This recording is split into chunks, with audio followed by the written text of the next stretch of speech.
Good evening. It's the WAC Attack podcast. Yes, Let's it go. is. Except we're missing Wally today. Wally, unfortunately, is out sick. Same with producer Scott. But today with us, we have Dave. Dave. Come on, Yeah. Dave. Do you not have a first name or do you not have a last name? Guerra. Dave Guerra. Dave Guerra? Not Yep. McLovin? No. No? Mm-mm. Okay. Not from Hawaii. No. I'm really excited to have you on, Dave. Yeah. Hey, who are you? I'm Alan Morty. This is Curtis Morty. We run the WAC Attack podcast, but we're missing the W. That's Wally. Very excited to have you on. Obviously, you run a barbecue truck business. I've had your food. It's outstanding. Yeah, you catered my 30th birthday party. It was fantastic. And when I moved into our house with my wife, you were the guy next door. Mm-hmm. And literally, like a couple months in, you tell me you're making a barbecue truck, and you tell me you're switching up everything in life. You got a wife, 2 kids, your sole source of income, and it's January 2020. 2 months later, COVID hits. 2 months later, COVID hits. You launched this food truck business. Here we are. It's January 2023. You're slaying it. Tell me, what made you get started running your food truck business? Honestly, it's opportunity, right? When an opportunity presents itself, you take it. So, little backstory on myself. I have been in the restaurant industry. This will be my 18th year. My first job was as a kid. I used to be a busser at a barbecue restaurant called Barney's Hickory Pit in Brentwood, California. Oh, thank you. We got Welcome. some Woodford. Cheers. Yeah. Cheers. Dry January over here or what? Yeah. I think I see that with the Sober, always tober.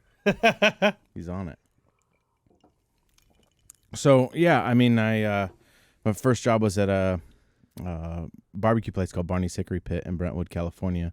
And my dad used to wake me up 5:30 in the morning. He was very big on having a job. Even as a kid, he'd wake me up. He'd drive me there to be what started as a busser, but what turned into be the barbecue prep guy. So I would take 30 racks of ribs and I would score the back of them. And this place used to smoke on brick smokers inside the kitchen. So it's just basically like maybe 3 foot high brick, 8 foot long, 4 foot deep. And there was just a cover that you would lower down. And I used to score the ribs on the place, and I'd score the back of the ribs. And then from there, I'd go grab 4 dozen eggs and I'd scramble them, and then my morning would start, brew coffee. And so I have always been in the restaurant industry forever. So I've always been the guy that's taken the opportunity when it presents itself, as in once I was a busser. No one really ever wants to stay at a busser. No disrespect to Hey, I serve tables. I know. You want to get to the bust 'em next. too. You want to get Yeah. to the next spot, and I've always taken that. So as far as the food truck goes, an opportunity presented itself to where my father-in-law owned an international business company, and he had a sheet metal and machining business, and he offered me the opportunity to build a custom food truck. And when I say food truck, it's not really a food truck. I would call it a food trailer. Trailer, or yes. a cart. People call it a cart. Yeah, But, so let's describe this thing for a Yeah. second. Yeah, and It's- maybe the producer, we can pull up on the computer when you get ready, and you could switch over to it. Pull up the build photo, Dave's logo on it, and then pull up the build photo. Go ahead, Curtis. Yeah, so I've seen this thing in person, and when people think of food trucks, you think of like the Roach Coach that they modify and they make it work for their business. yeah. No, you have a full-blown custom fabricated flatbed trailer that's got a smoker on one side, prep on the other. The thing's badass. Yeah. I mean, Yeah. if you're driving down the street with your truck Mm-hmm. and your smoker behind it, anybody who is not a vegan is thinking, who is this guy? What is he doing? And why is he not at my house? Right. And he might smoke vegetables too. I do. Right. I have to always provide food for vegetarians and vegans. Yeah. Yes. It's a menu option, but definitely the trailer is one of a kind. There's no trailer like it in the world. So I'd go on a limb and say in the world. So but I don't think there's anything like it. what made you recognize that the trailer was the way to go and not like a strip job, Roach Coach, or a brick and mortar store or an industrial kitchen? Talk to us about that. Yeah, so food trucks are very expensive. Also in California, there's a lot of people that have food trucks, all with diesel engine, and California, no more diesel. So they're stuck with $200,000 food trucks, diesel engines. You can't have them anymore. They got to get rid of them. They're selling them to Texas. They're selling them to Florida, If they're not of a certain age, right? It's 2013 or later. Correct. Yeah. Yeah, because they have to have the DEF systems in them. Correct. Yep. So I didn't have the capital to start a food truck of that magnitude, nor would I ever qualify for a loan of that much money.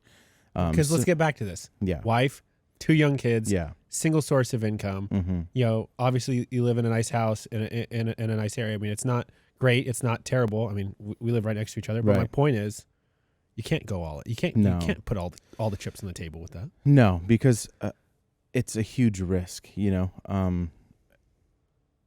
I don't take many risks in life, but the reason why I took this one is because, again, I've been in this industry so long. It's such a slam dunk for me because I wasn't scared about intro into the market.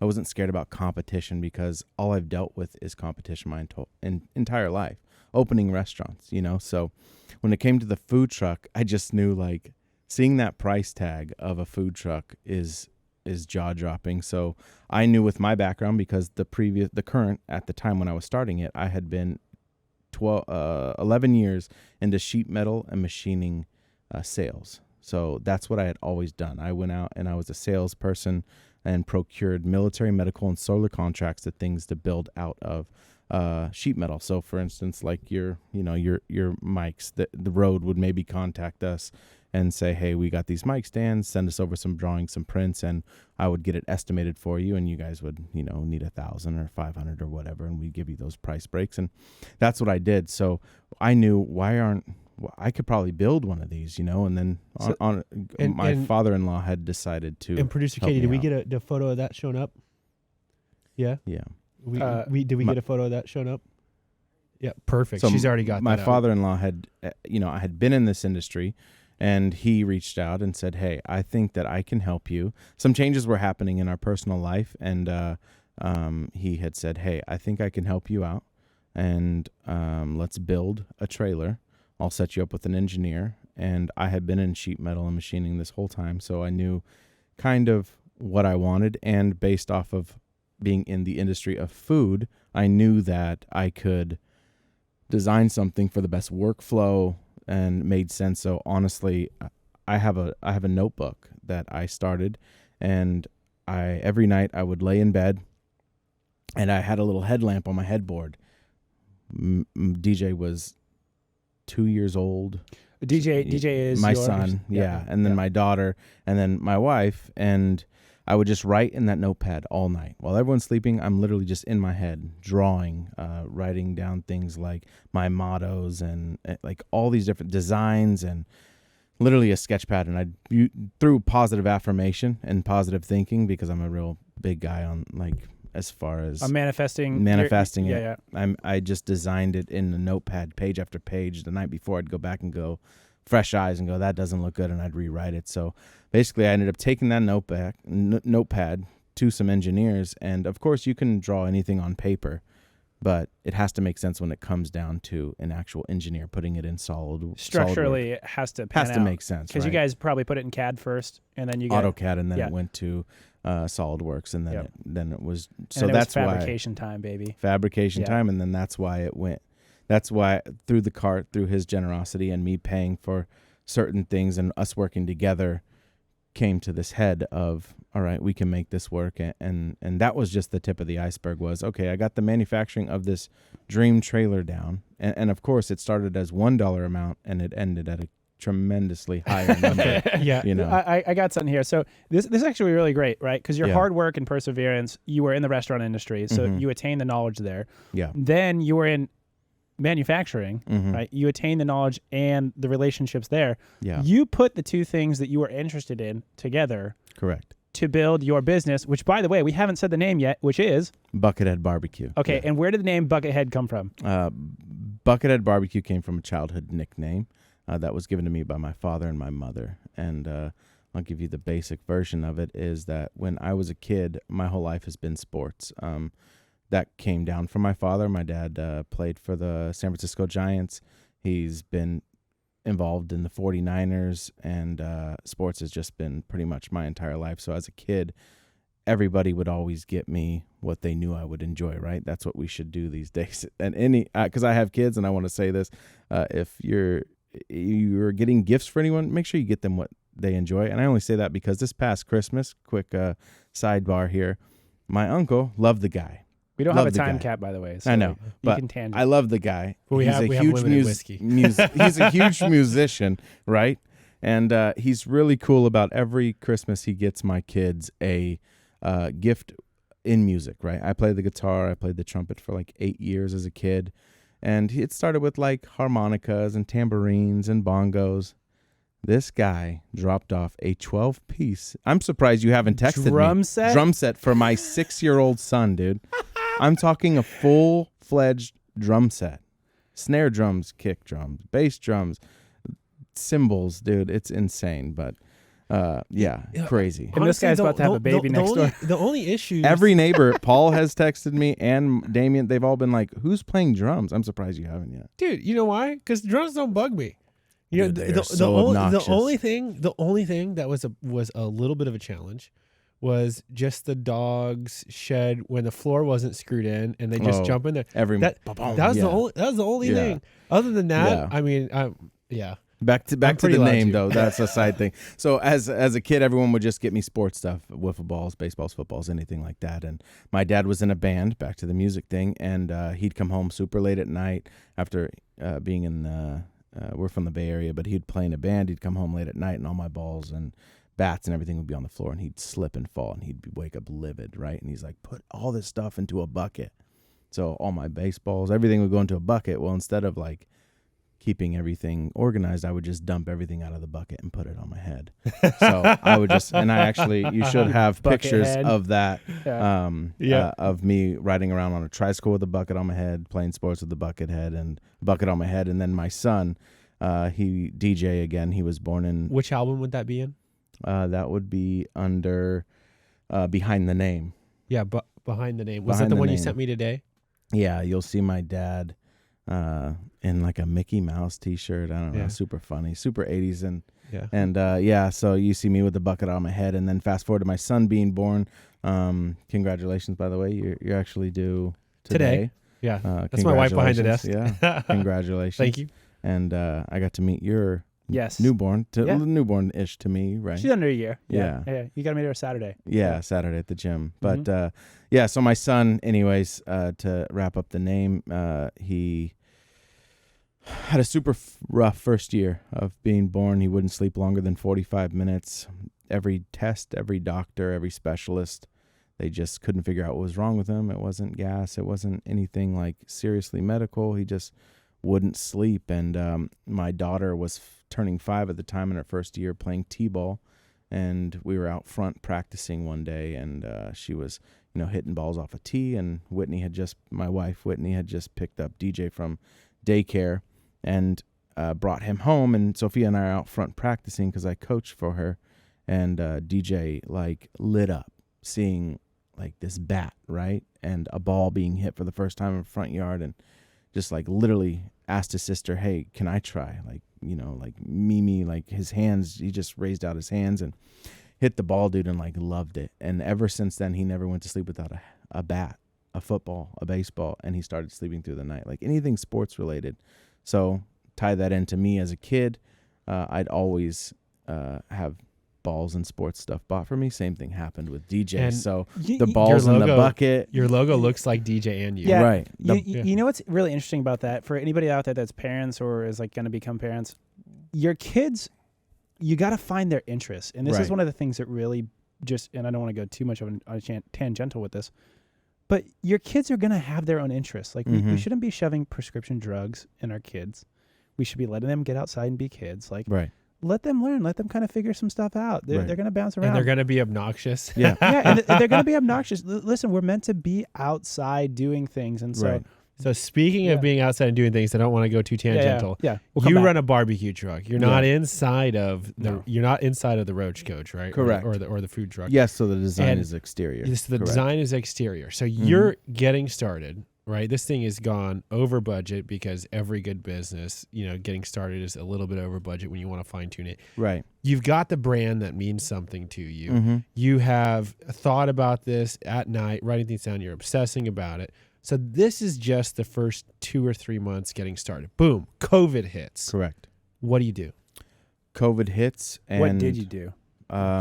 Honestly, our opening weekend was the first weekend of Gavin Newsom's mask mandate. So if you can think back to that, March 12th? March 6th. Was it March 16th? Yeah, anyway, it started March 2020. Yeah.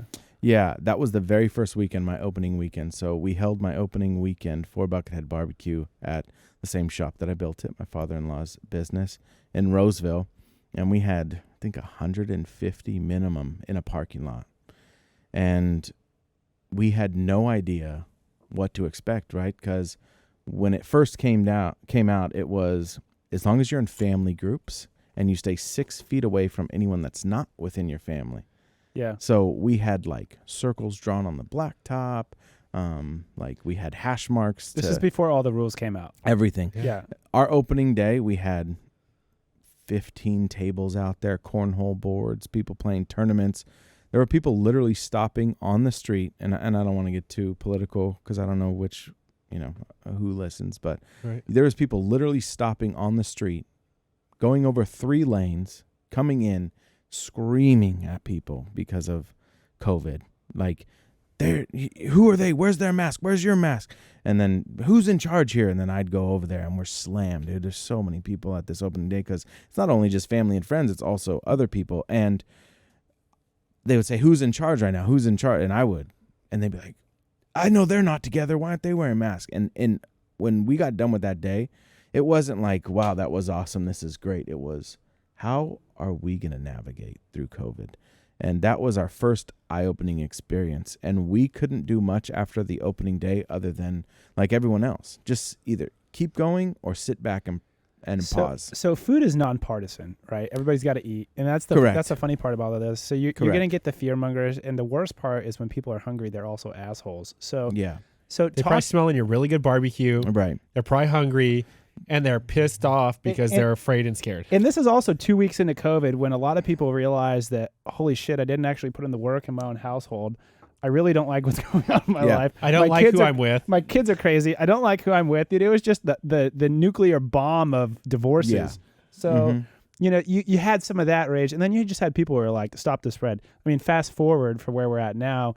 There's a lot of things we've learned, and I don't want to really dive too far into COVID. We don't need to. Yeah. So, just not to get too far off COVID. The reason why I survived during that time was because breweries and wineries, because the phone somewhere. That's okay. Sorry. Keep going.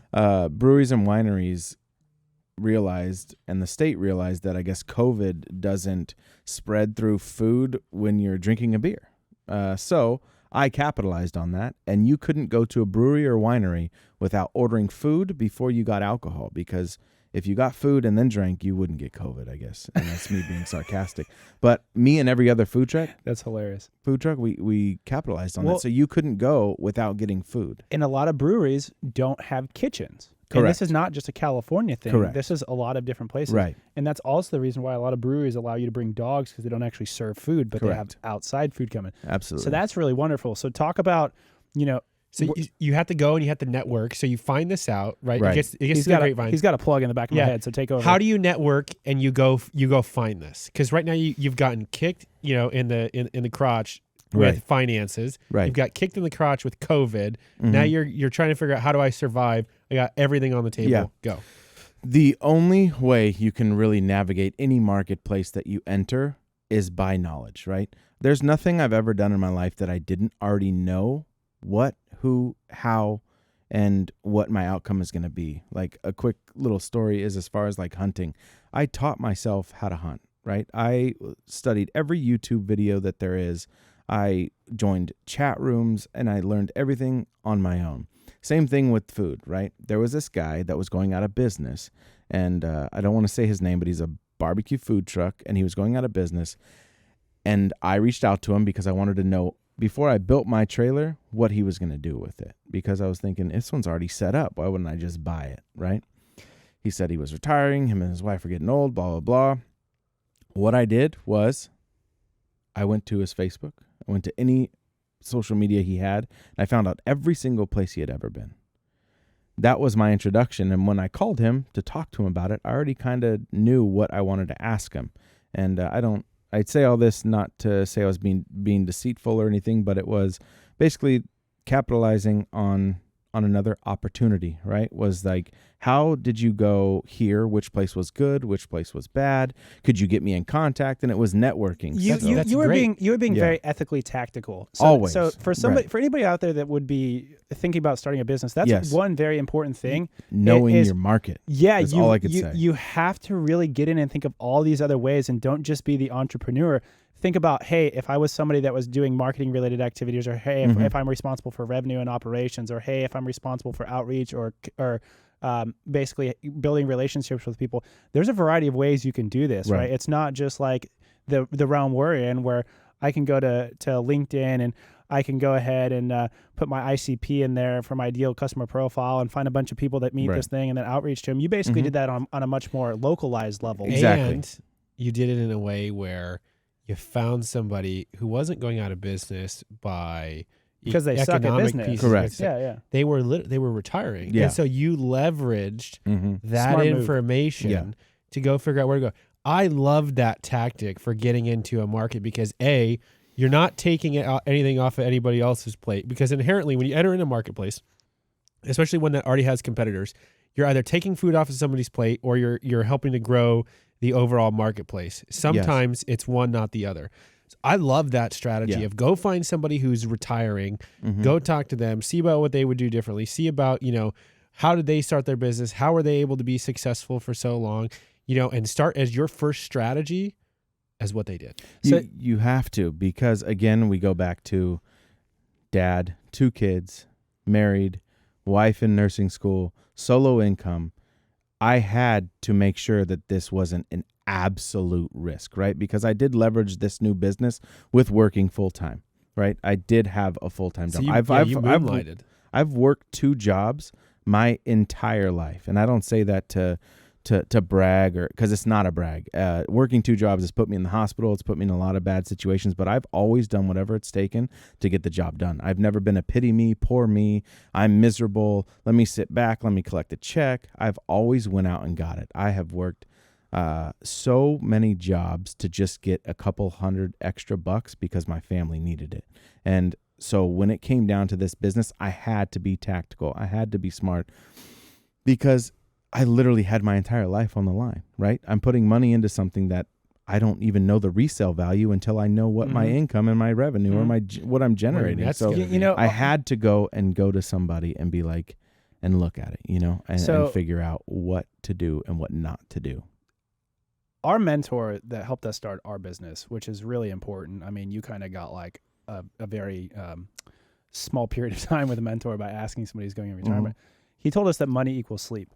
And so let's talk about that for a second. When you are starting your business, right, there's a lot of anxiety and a variety of other things, and you're constantly thinking about what could go wrong, because that's what good entrepreneurs do. Right.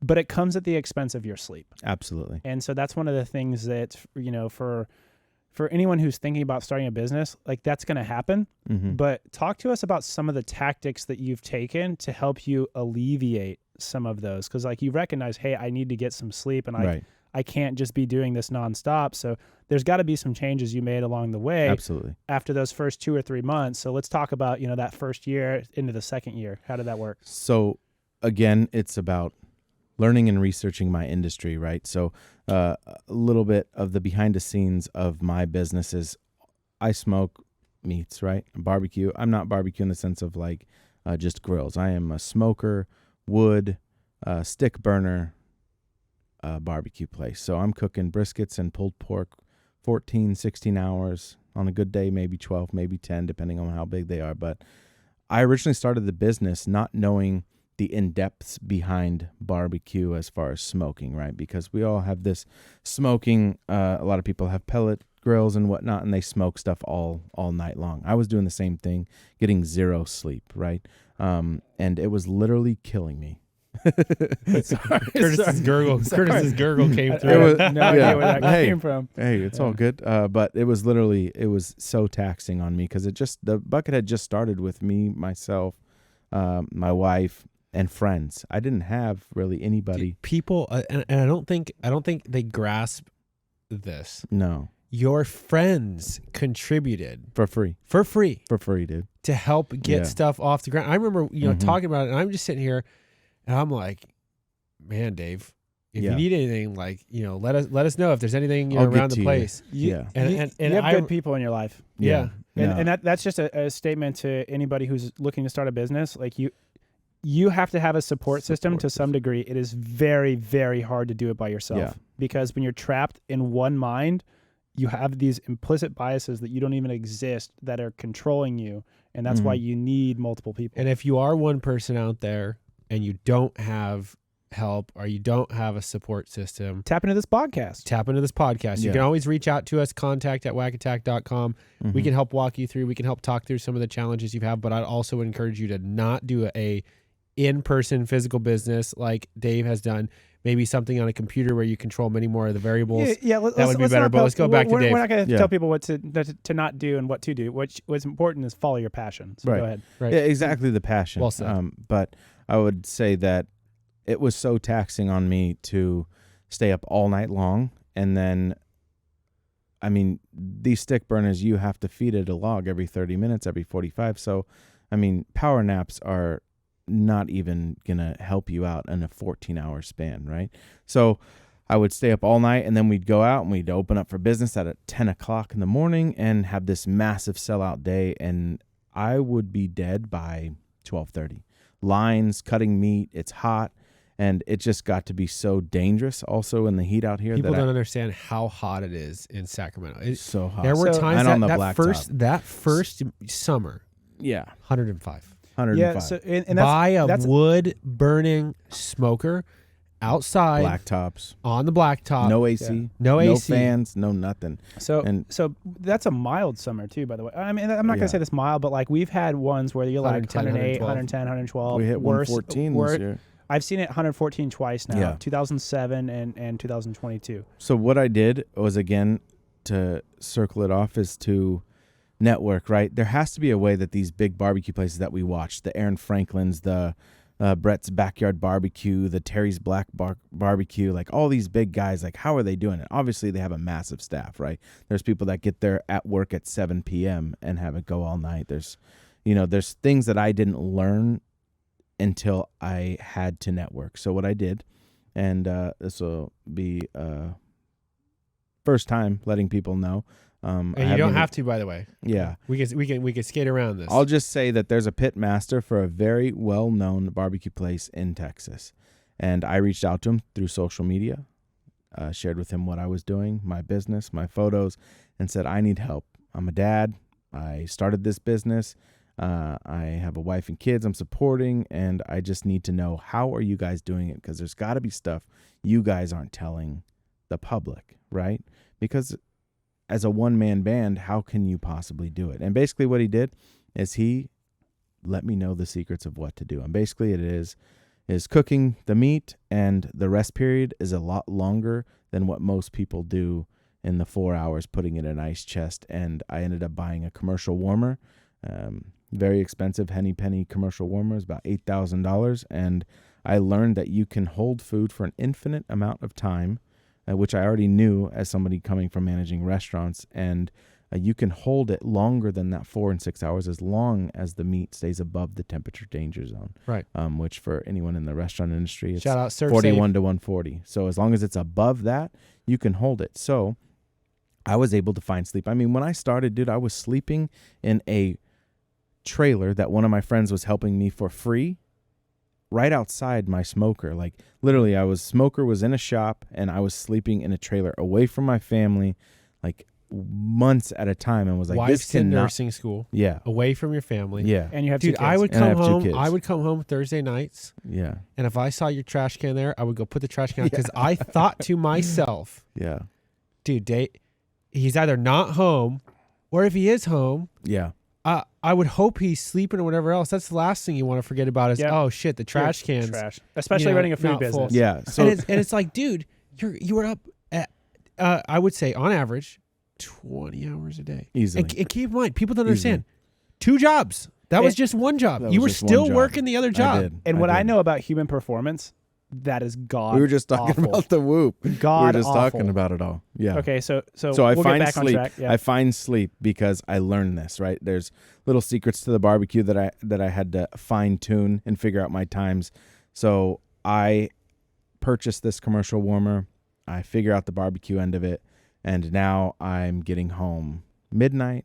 Still wake up 5:15, 5:30, but just those 5 hours, just being able to go home and see that your wife may still be up, or you can wake a kid up and say hi, and then go to bed, like take a shower, go to bed, and be like, all right, I got 5 full hours of sleep, was life-changing. Don't get me wrong. There's days where you don't sleep still, but as far as we got to find a way success, to get that to like 10 p.m. and up at 6:30. yeah. And then it will be Dave's killer Buckethead barbecue. Yeah. It's all. Trust me, it's already Dave's killer. So that was Buckethead just in barbecue. year Version 2. Year 1, Version year 2. Year 3 is I am getting the good. Yeah. To end that on a high note is I am getting that now because I've now found employees. I have 7 people that work for me now, and I've grown this into something that's more structured as a business. Let's talk about something here. Yeah. So, when did you reach the critical mass where you realized, hey, I can't do this all myself. I need help as a food truck company. We'll talk about some other things. But when did you make that jump, and what were some of the hurdles that you had? I made the jump when I realized I couldn't juggle 2 jobs anymore. I was blessed to have my phone ringing nonstop, emails coming in constantly for inquiries for catering. Breweries were like, dude, you are bringing a following. I don't know how. You're one of the newest trucks we have, but people are coming here just for your barbecue. You know, how can we get you on the schedule more? This started as just a Saturday and Sunday deal. And then I slowly let it creep into Fridays because I didn't work Fridays anymore. I had changed my schedule accordingly because of COVID. My kids were doing school every other week online, still going in. My kids go to a private school, so they didn't really follow COVID as much as others. So they really only took maybe like a month or 2 off. But I had tweaked my schedule to allow me to work Monday through Thursday, go into the office 1 day a week, and I had Fridays off. So essentially I was working 4 10s. And so once that demand really started to grow, I just sat back and was like, man, I obviously COVID again hurt the military medical, well, not really medical, but military and solar.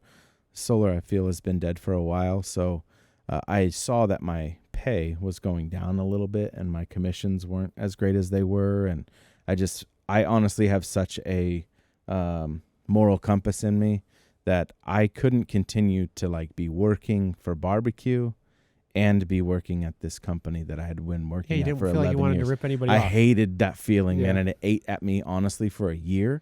Because you weren't giving your all. I wasn't. Somebody that has That's why that you're moral, on the podcast. yeah, Dave. Yeah. And to somebody that has that moral compass, and I feel like Al and I are this way, we just don't have that we're going to screw somebody over in our brains, period. Right. And this was instilled in us from our father, because our father, he runs a general contracting company, same way. And it didn't, like, we worked with him as kids. He would pull us out of school and we'd go work manual labor with him. And honestly, it was one of the best things he ever did, because it taught us the power of hard work, taught us how to work on our houses and a bunch of other things. Which I'm so envious of that, man. Yeah. Like, you just get in there and you bust out a house, man. It's so awesome. I work my ass off like you work your ass off for barbecue. And let me tell you something, Dave. I hate myself for the imperfections, just like you hate yourself for the imperfections. I think your wife and I have had a couple conversations like, that's the 3rd time he's doing that. It's just not perfect. It's a sick genetic mutation that like we can never grasp. Yeah. It always has a hold of us. Yeah. And so not screwing people over is very important. So that moral and ethic, the moral and the ethics that you have, you made the transition into running the barbecue business full time. You got the employees. My next questions are, you had to learn some stuff along the way. And for anybody who's going to start a business or is just starting a business, that's got to happen. You're going to make mistakes. Just don't repeat those mistakes. Right. Now you probably have other things that keep you up at night. My guess, if I'm just thinking about this from an entrepreneurial mindset, this is employee retention.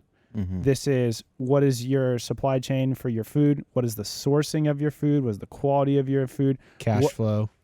Cash flow. What is, new recipes? Because like Buckethead BBQ is great, but if Yeah. somebody eats it 10 times, they might be thinking, hey, I want some tacos or something else. So you want to try to come up with something new and fresh. Yeah.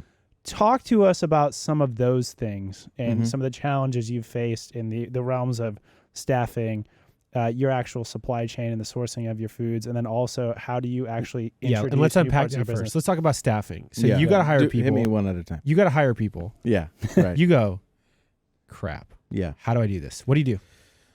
I have been very fortunate to have a group of people that this is the perfect fit for them, because barbecue and food truck, my scheduling is very sporadic. You're not going to come to me for a 9 to 5 Monday through Friday. It's all weekends. It's very sporadic. So a lot of people that work for me do it on the side. Some of them are stay-at-homes and just want to get some extra money. One guy, my main guy, Ash, he is my right-hand man. And I took him because I knew I'm a very analytical person, and I also am very, compassionate. Compassion and kindness to me are free. So I've always felt like I can be able to find that in others. And I have always been the guy too that wants everyone to win. I don't want to just win by myself. I want to bring people with me, and that's where Ash comes in. Ash is a great, Ash. He's got a good personality. He's a good dude, and I've always known that he can be He was just something down on great. his luck. You gave him an opportunity, man. And I brought him in. So as far as employee staffing for a food truck goes, it takes special people, because one of the biggest things that you'll find in the food truck industry is trust is very hard to find, because I put these people out there. I don't mean these, what I mean, but like I employ these people. I give them basically my entire rig. I give them the cash flow. I give them the sales. They could do anywhere from $6,000 to $10,000 a day, half that being cash. Now, there's people with sticky fingers out there that get down on their luck, and I promise you, throughout the food truck industry, if you bring anyone in here, the biggest thing they'll say is when you employ people, trust is the hardest thing, because you're trusting them with your livelihood. Yeah. You're trusting Right. them not only with insurance and things like workman's comp if they hurt themselves, injure themselves, but it's your money too, right? So staffing, That's I've the biggest always problem I have too with our business. I've just started to hand over yeah, some of the finance work mhm, to some people internally, yeah, and that's I watch it like a hawk.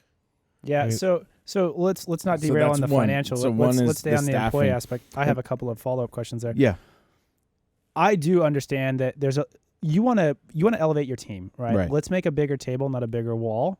absolutely. But you don't need to make the biggest table in the world. You need to make a table that's going to be optimal for your business.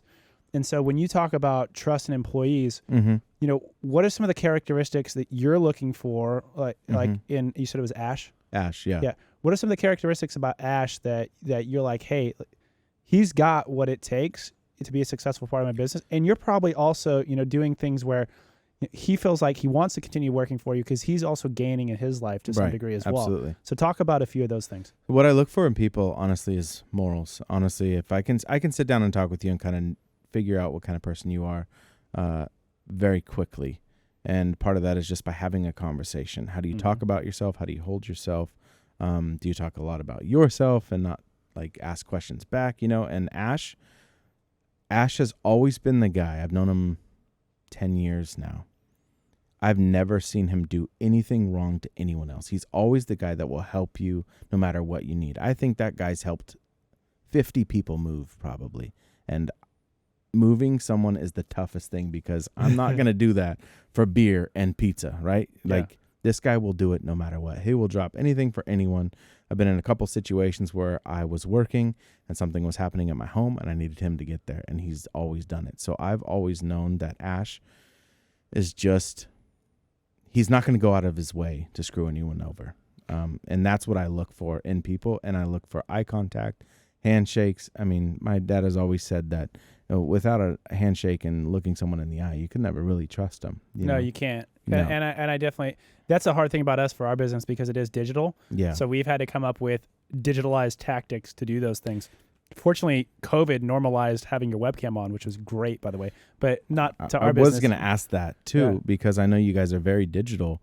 A lot of people went and worked remote, right? Everyone got to just work from home. Like, how do you keep people accountable? Because I know how I keep people That's accountable a great because question. I can see exactly what's sold every single day, how many things are made, and I also know that they're going to keep each other accountable, and I do that by incentivizing my day. So I actually give my employees a cut of my profits if I'm not there. So it helps incentivize them to, so I was curious how you do it. Hey, you Dave's have not here. We can make crowdsourcing some trust. more money. Yeah. You let's have go. crowdsourcing trust is what you have there, Yeah. and so not everybody's going to have the sticky fingers. And so I that's a great tactic. That's absolutely fantastic. I love that. When you talk about what we do as an organization, we've always been virtual first.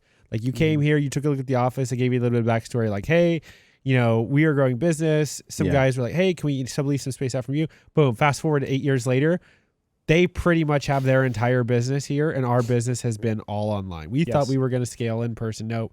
So like 2015. We bought like 20 desks. Yeah, we had it all. Yeah. And then it went virtual. But you said, how do we handle accountability? For us, it is project management. We are freakishly organized. If you are having a remote business, you have to be freakishly organized.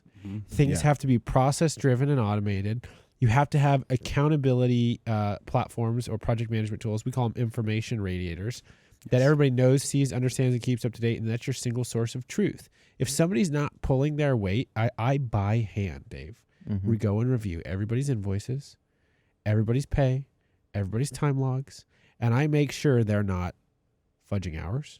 I make sure they're logging things correctly.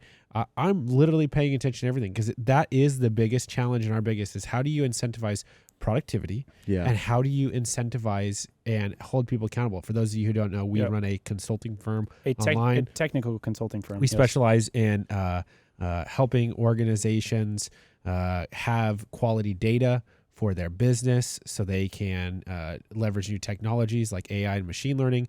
So that's across analytics platforms implementation. That's across website and CRM development architecture implementation. It's analytics is the data. Then we have marketing in a variety of different flavors, which could help generate the data. We have paid advertising. We have development, which is really the connective tissue that's really ingesting and making sense of the data and putting it in the right places, et cetera, and a variety of other things. And software runs everything online. And then we have our cloud side as well. And the cloud is what supports the software and keeps the software up and running. So we have this full-fledged business to really help entrepreneurs make money online. That can be a variety of things. We work in a bunch of different industries. We work with a bunch of different size organizations. But the things that it really comes down to is we look for some of the same things that people you look for. We just have to look for it digitally. Okay, we test knowledge and skill sets. We have an understanding of it. Soft skills are an absolute must because they're talking with us. They're talking with clients. They're working on behalf of the company, but we're not there on their meetings, right? Just kind of like you're not there sometimes. So we assess all of these things and we put them all together and we say, okay, this person is qualified to work at the organization. Most of the people that work at our organization are actually older than we are, which is a really interesting thing that, we didn't guess this at the beginning of starting our business. That's just the way it happened to work. Yeah. And that's because life experience, soft skills, actual physical, and we've had to come up with questions that validate the things you can do in person, the gut instinct, the gut take you have, and somebody, you shake their hand, right? Okay, I got a good feeling about this person.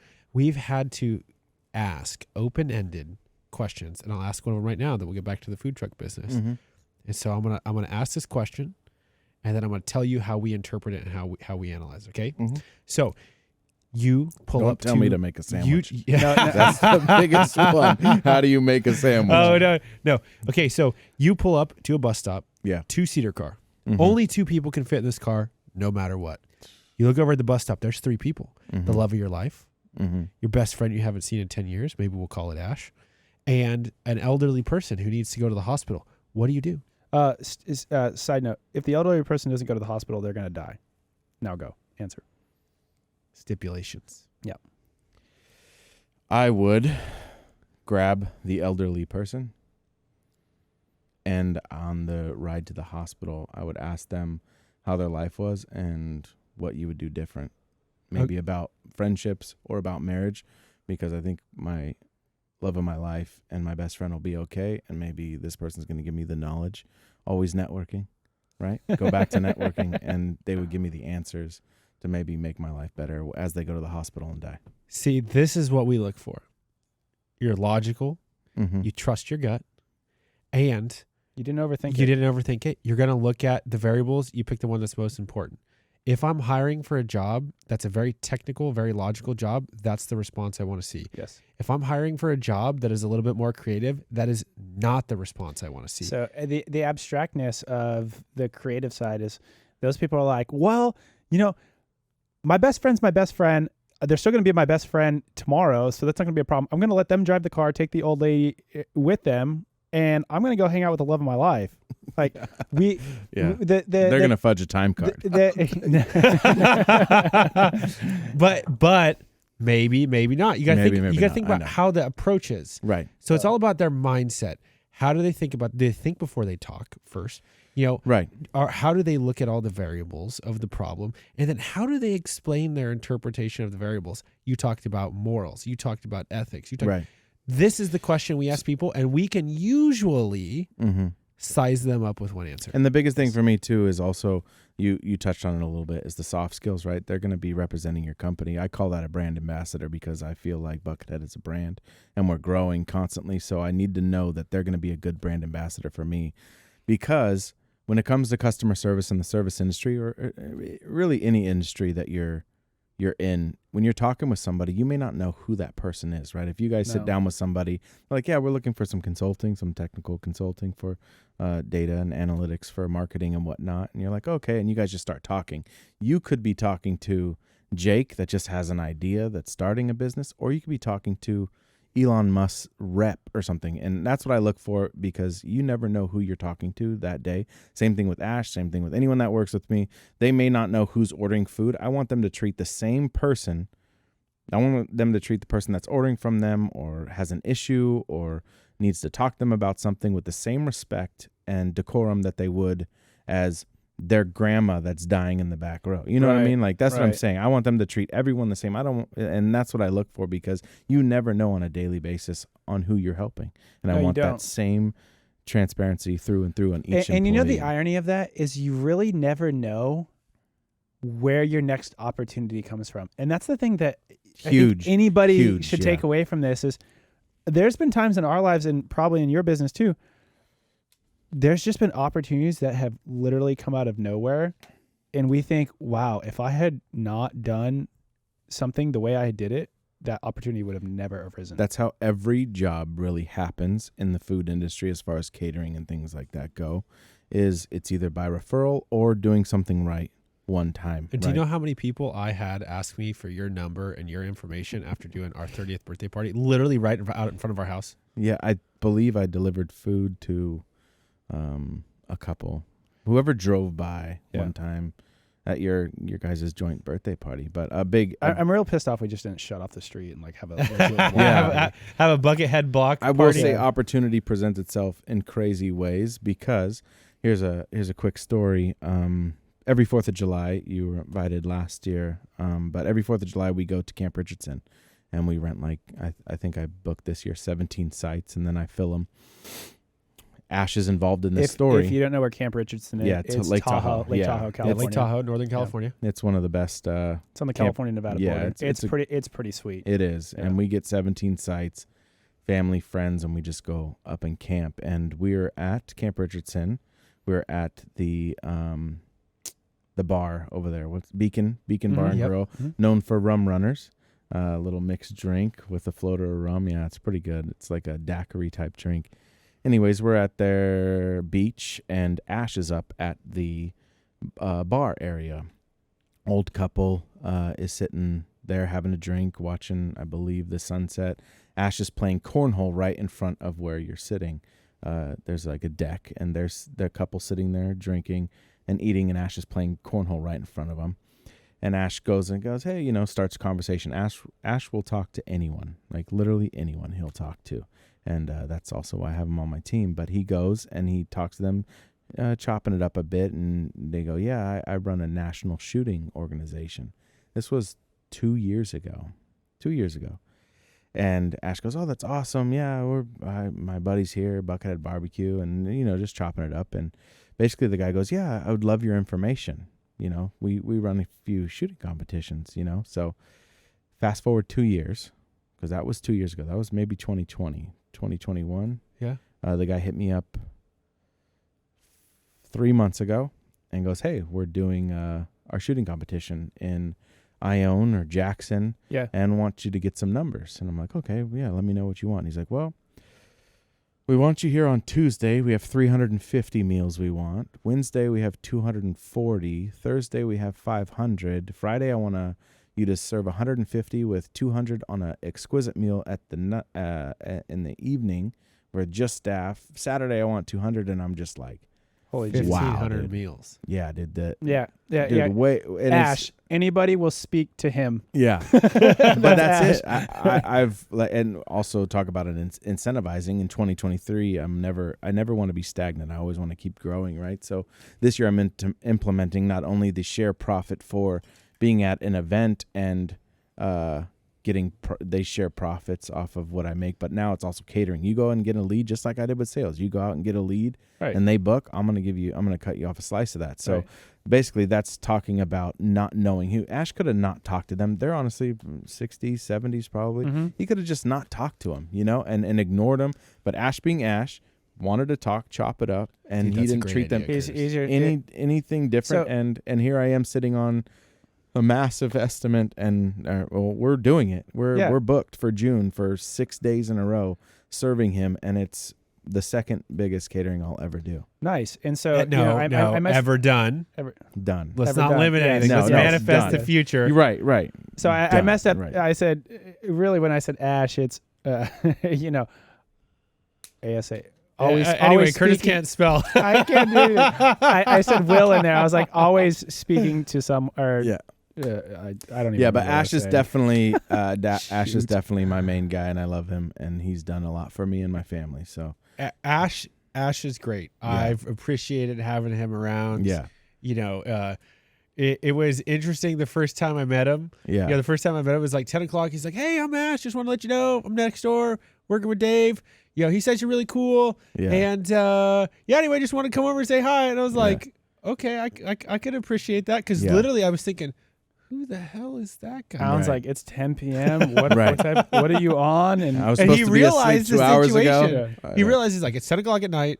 It's my Yeah. first time here. That's the neighbor. He's looking at me. He just came over and said hi. So I Yeah. I really appreciated that. And then I like saying hi to Ash every time he's around. Yeah, so I had a specific question, Curtis. go ahead. So you find quality people. yes, You scale. You grow the business. You do Right. everything that you've done. You sacrifice. You deal with no sleep. What No, does the wife think? How have you dealt with the Mhm. family dynamic with this? Because we haven't even talked about yeah. the master of conversation, negotiation, or compromise that you Right. have to be doing this. Okay, so this is the end of the rabbit hole. We're going to trickle back up after this question to then Okay. talk about the sourcing and everything Yeah. else. Yeah. And we'll talk about that as well. Yeah.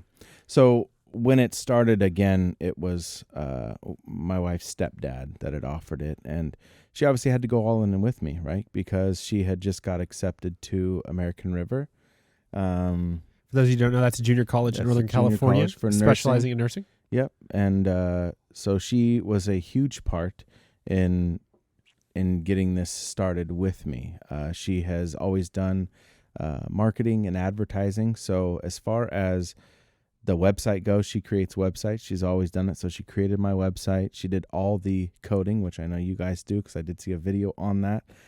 She did all the stuff through Google, had a rep because her father-in-law or her stepdad, my father-in-law, owned an international company. She did a lot of that marketing and advertising for him. So she had to know how to code, stuff that way out of my league. I don't know how to do it. But for example, if you go to Google right now and type in best caterer, just food caterer, my name will come up. Buckethead BBQ will be number one through whatever she did on the Shout back out end. Whitney. Seems Yeah. like if you don't ever have a career in nursing, you come work for us. Yeah. She's gangster for sure, and I definitely owe a lot to her because she's never faulted on the dream. She's always supported me. The exhaustion, the temper, the attitude, the frustration. She's always been there when she could and fill in however she needed until things got really difficult for nursing, right? Because nursing isn't easy at all, and I know that you.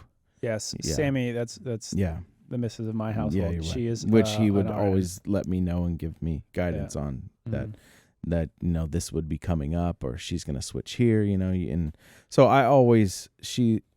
balancing it has definitely been difficult, and I won't ever say it's been easy, but again, we had no other way than to make it work. So if you have somebody on the side that says, "Hey, go for it, take the risk, let's do it, we have no choice," and then they switch up on you, then I don't know if that's really a partner, and your life's going to be difficult. Yeah, you got to have support going into this. They're not there. I mean, you basically tell them, hey, this is going to get difficult 10 steps down the road from now, and they're on step 3, and they're like, yo, I'm out. That's not your life partner. No. And that's also that's a relationship of convenience. And there's Yeah, never-ending that's steps exactly in what this that is. either, though. There's never-ending steps. It's always going to get difficult. So as far as family life support, I mean, the biggest thing I have is guilt as far as not being around for my kids a lot, and I haven't been in it. And I think every entrepreneur is going to have that. I mean, Yeah. my wife, Katie, actually her due date's today for our first child. Right.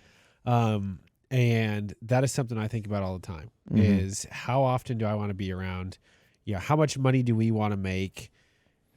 When do we hire people to make our lives easier and not make the pay be much larger for us? Because how much more money is actually worth it? Like the incremental dollar that you get above a certain amount, Right. like what is the actual value of that? I like to always say it like this.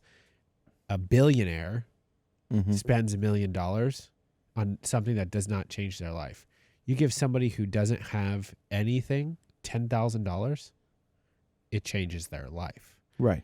So that's the philosophy that I think is really important to consider here. So, let's take a step back but I think you nailed on something great. You've got to have somebody solid in your corner. You got to be on the same page. a solid team. I call it Solid ride team. or die. Everything's team. When we started this podcast, I texted everybody involved and I said, so are you going to be ride or die with this thing? Yeah. And everyone said yes. Mm-hmm. And so we started this podcast. And Yeah. that was exactly why, because I can appreciate that. Katie's ride or die, Scott's ride or die, Curtis's ride or die, Wally's ride or die. And that's the crew that we, and also Alex too. And we've been ride or dies. Wally Allen and I, the WAC Attack podcast, we've known each other since we are 4 years old. And Wally Allen and I are very different people. And so we've wanted to rip each other's heads off. Right. Bleep. Yeah, I didn't do it. Yeah. And there's been times where I've been really good. I haven't cussed at all. We've been As he picks up the whiskey. drink a little bit more of that. We'll see if that happens. But we totally understand. So let's take a step back into the business. I'm sorry I went down to that question, but you Stop apologizing. It was a great question. You make the switch. You have people. You figure out how to find them. You figure out how to trust them. Now let's talk about supply chain. Yeah. What have you ran into? Because obviously, and I don't think everybody appreciates this. Every animal is different. Every slab of meat is different. Yeah. Every distributor is different. Where the sources come from. The quality of the animal too. Right. By the way, Grading. Called grading. The grading. That's the industry term. I'm just going off. No. The nutrition stuff. Because most people just generically just think of Wagyu as probably like something. No, there's a big difference between Japanese and American Wagyu. And to be completely Which is candid the and honest with you, I don't really care for Wagyu because it's not more of a natural state of the animal. I'm more in tune with like hard, tough, protein dense. Ladies and gentlemen. As for dinner, he had 4 hard-boiled eggs. Ladies and gentlemen. you know we all had Chipotle. Yeah. Hey, Chipotle, if you'd like to no rice, sponsor no the beans. podcast, let us know. I didn't eat Chipotle because I don't really care for the oils they cook their food in, but thanks for putting me on the spot and not even letting me finish my sentence. You just put Chipotle on the spot. Go ahead. No,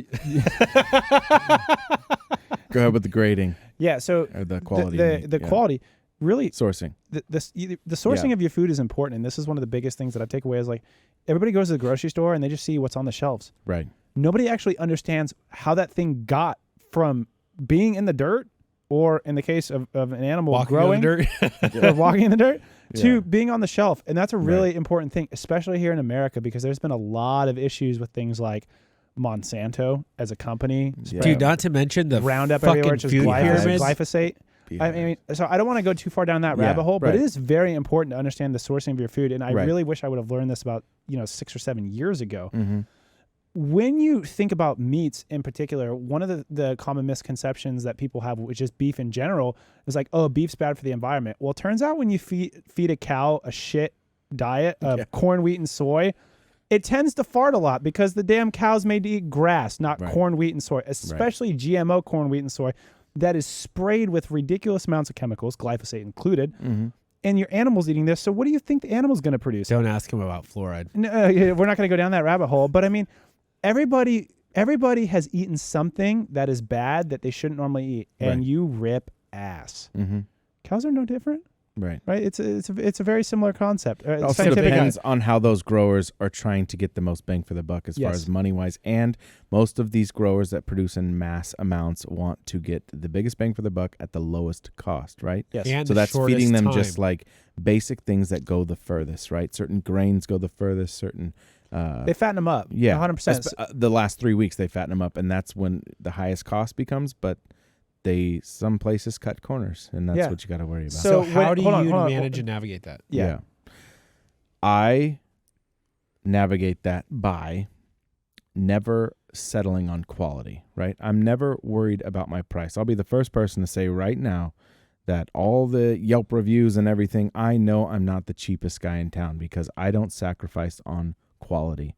I always make sure that I research where my meat's coming from, and I source that from a bunch of different places because it's not just me in this industry. There's a lot of the big thing popping up around here is what's the food you cook in front of you? Hibachi? Hibachi. Is it hibachi? Not someone cooks for you, cook yourself. Korean barbecue. Oh, yeah. Okay. So those places are popping up, and they are buying all the brisket, all the prime Angus. They're buying everything up. So I have to be able to source at multiple different locations, and I don't really look at price. I'll be honest with you. I don't go and try to switch places just for 5 cents, 6 cents. So that might not be smart. So hold on. That might not be smart, but I know the quality. I follow quality. I don't follow price. So if I could give anybody in the food industry direction, it's that. Yeah. Do not sacrifice the quality of your product because, listen, people are getting more aware of nutrition. Yeah. Just in general. And I'm talking about what food is good for you and what food's not good for you. Seed oil is absolutely terrible. Crap sourcing of your food is terrible. Mm-hmm. You don't want to have a bunch of things. We're not going to go down that rabbit hole. Right. But with you having quality meats, that's a very important thing. Right. Now, are you on a more localized basis? Like, are you finding local farms and you're saying, hey, I have this business and I usually need a consistent, healthy stream? That's got to be good for the localized smaller guys too, right? It is. I localize with small farmers for specialized cooks. Cuts. Yeah, and cooks though more in general. Like if we're gonna do a pig pull, like that's getting a suckling pig or something, 70 to 100 pounds, I'll go source that with a farmer or someone local. As far as commercial and buying hundreds and hundreds of pounds a day of meat, I just go to a place that I know that sources the best quality food, that they care for it themselves. Which we don't need to talk I won't about do that. I did start after the show. I want you to tell me because I want to buy a whole grass-fed, grass-finished cow. Gotcha. No problem. Because that's one of the big things. Because that's I usually eat a lot of beef. Curtis doesn't know, but he wants to split it with Alan. Yeah. And Alan will split it with Curtis and cook a bunch of great food. COVID prices, you guys might be in like $5.50 a half. I told you he had the plug in the back of my head, but somebody put the dyslexic cable in for a split second because he mixed up our names because it was definitely him. Let's not to tell talk me about cables, guys. Yeah. Let's not talk about cables. Inside joke. We had cable issues earlier. No. We didn't have a cable issue. All right. Yeah. I opened Pandora's box. Yeah. As far as sourcing goes, I mean, I again, it's quality to me because I have always done tests, right? I'll go get a select piece of brisket. And again, that's grading. There's select, choice, prime, Wagyu. There's different. The select, choice, and prime, as I understand it, is the marbleization of the meat. Correct. Yeah. Right? It's the it fat has nothing to do with the actual quality or the upbringing of the animal. It's just how the fat looks. Correct. Now, if you want to get through, obviously there's So range fed and grass fed, those are all different as far as what you're talking about. How grass finished. grass finished, correct. So That's a very talk good about the point. difference between range fed, Yeah. grass fed, and grass finished for people out there that don't know what that is. Right. So range fed is obviously it's different for cows as far as like, chicken. You go to the store now, you see range fed, right? These are open places for chicken, right? That they free range basically is what it is. And then as far as cows, I'm not very dialed in on the cows, but there's people that feed cows diets that consist of grain, a lot of stuff to plump them up once they are Corn, wheat, and soy. Yes, Yeah. correct. And then those cows are substantially cheaper than the ones that are grass finished because of supply and demand. Most people want to hear grass finished because they think more organic, more healthy. They're not really realizing a lot of the stuff that they're ingesting based off the soy and all that stuff. Yeah, so grass finished doesn't necessarily mean grass fed. Correct. So let's talk about grass fed. Grass fed. So I once went, part of the restaurant chain that I was part of opening 13 locations was a place called Johnny Carino's. The Scipollini's that we have local used to be a Johnny Carino's. I opened that with a team of people in 2010 or 2009. But long story short, we would open a lot of restaurants in Southern California, Chino, Lake Forest, Orange County, Whittier, just some of the ones that I had opened. And we got to go to Kalinga. That's the huge, out in Kalinga is the Harris Ranch where they... Yep. Yeah. It smells terrible, and you realize... Yeah, you know when you're close by. If you're driving down Interstate 5 in California, which is basically no man's land for about 5 hours, you know when you're passing Harris Ranch. Yeah. And we got to go and visit that place and kind of see the difference. That one is your commercial style, like cows, beef. That's a huge beef ranch. It's not so much grass finish and things like that. But no, that's lot fed. Yeah. So to give Steer people, clear of that, folks. to give people an understanding of this, and this is not talking bad about Harris Ranch. This is just depicting what it actually. And I believe like. it's actually changed a lot since. This is what the poster child for being vegan looks like. Is Harris Ranch. I believe they have people outside their doors every day protesting, right? Yeah, so But we know a lot of stuff now, right? Grass-fed, grass-finished is what you want because the quality of the animal, the omega-6 to omega-3 ratio. Right. There's a company called Bell Campo Meats out of Northern California. They had a test on just like standard industrialized beef and their beef, which is grass-fed, grass-finished. The omega-6 to 3 fatty acid profiles was 1.2 to 1 in their meat versus 12 to 1 in the store-bought meat. Well, the problem with Western diets is the omega-6s that we eat. We don't eat enough omega-3s, and that ratio is not in the proper balance. So when we talk about grass-fed, grass-finished versus industrialized cows, that's the difference in the meat. So go back to... sourcing for like those type. It's very difficult to find. Like Snake River Farms. I don't know if you guys have heard of that place. They're a very big... specialized meat sourcing company, and I don't know where they're out of, but they have fantastic meat as far as sausages, their ribs, as pork, and beef. So when it comes to commercial sourcing, I have just made a commitment to myself to always follow quality, and that quality may come from different locations like a Costco or Sam's or a local place, a couple other local places. I don't want to blow their spot up because it may make it difficult for me, right? Yeah, and we're not asking you to. But I'll always go for prime. I'll never go for select. Select is about as low as you can go. Choice is pretty low too. And I have cooked those before, and I can tell exactly what's what because of how my cooking method is and how fat renders out of briskets, how it renders out of pork. You can see all those things. Which piece of meat is dry after it's held for so long. So talk to me about that for a second. Hold on, I want to guess. Wait. Hold on.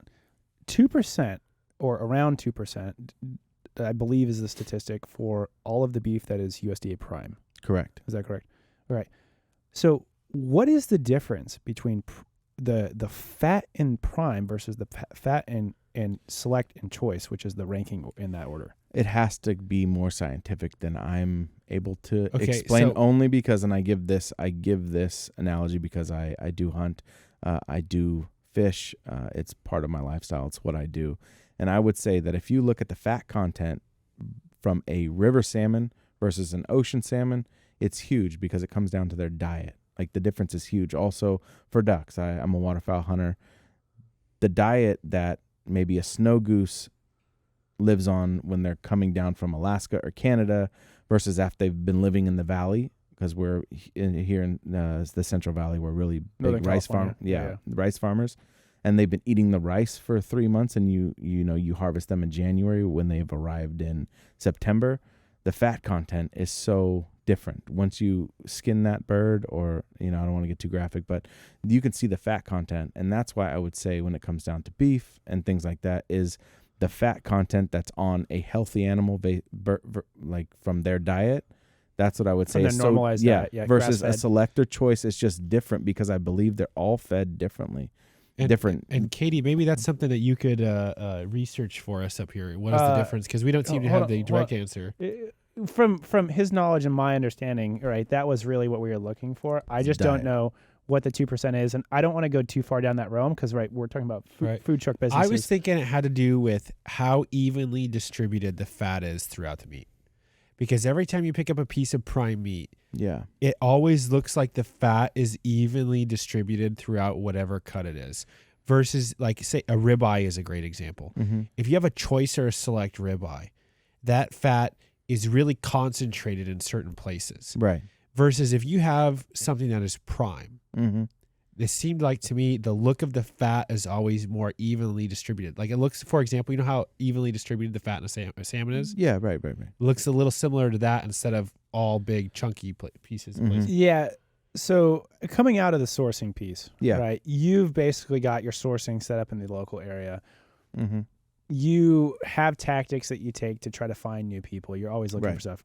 I'd love to talk with you off air to see some of those things because I'm just curious myself because I like to buy stuff in bulk that's good quality because I really care about that. We talked about employees. We talked about sourcing. Mm-hmm. Okay. What are some other challenges when it comes to your business that you've had to solve, which when you look back at the last 3 years, you're like, yeah, if I didn't solve that challenge correctly, like that could have really crippled where I'm at? It's always back end. Right? Back end paperwork, accounting, finances. That's always been the ever evolving door of knowledge that I'm always chasing. Because as I've mentioned, I have opened 13 restaurants. I've managed multi-million-dollar restaurants. I don't know if you guys have ever been to Rudy's Hideaway out Rancho Cordova, Folsom, very famous lobster house. I was a manager there. That place does millions a year, super historical place. But once I check my staff out, make sure their tips are done, make sure the books are done at the end of the night as far as balancing versus cash on hand, I lock the doors, set the alarm, and I go home, right? I did that for years. And so when it came to managing a staff, scheduling, food, I know you mentioned recipes, we'll get to that. It was no-brainer for me.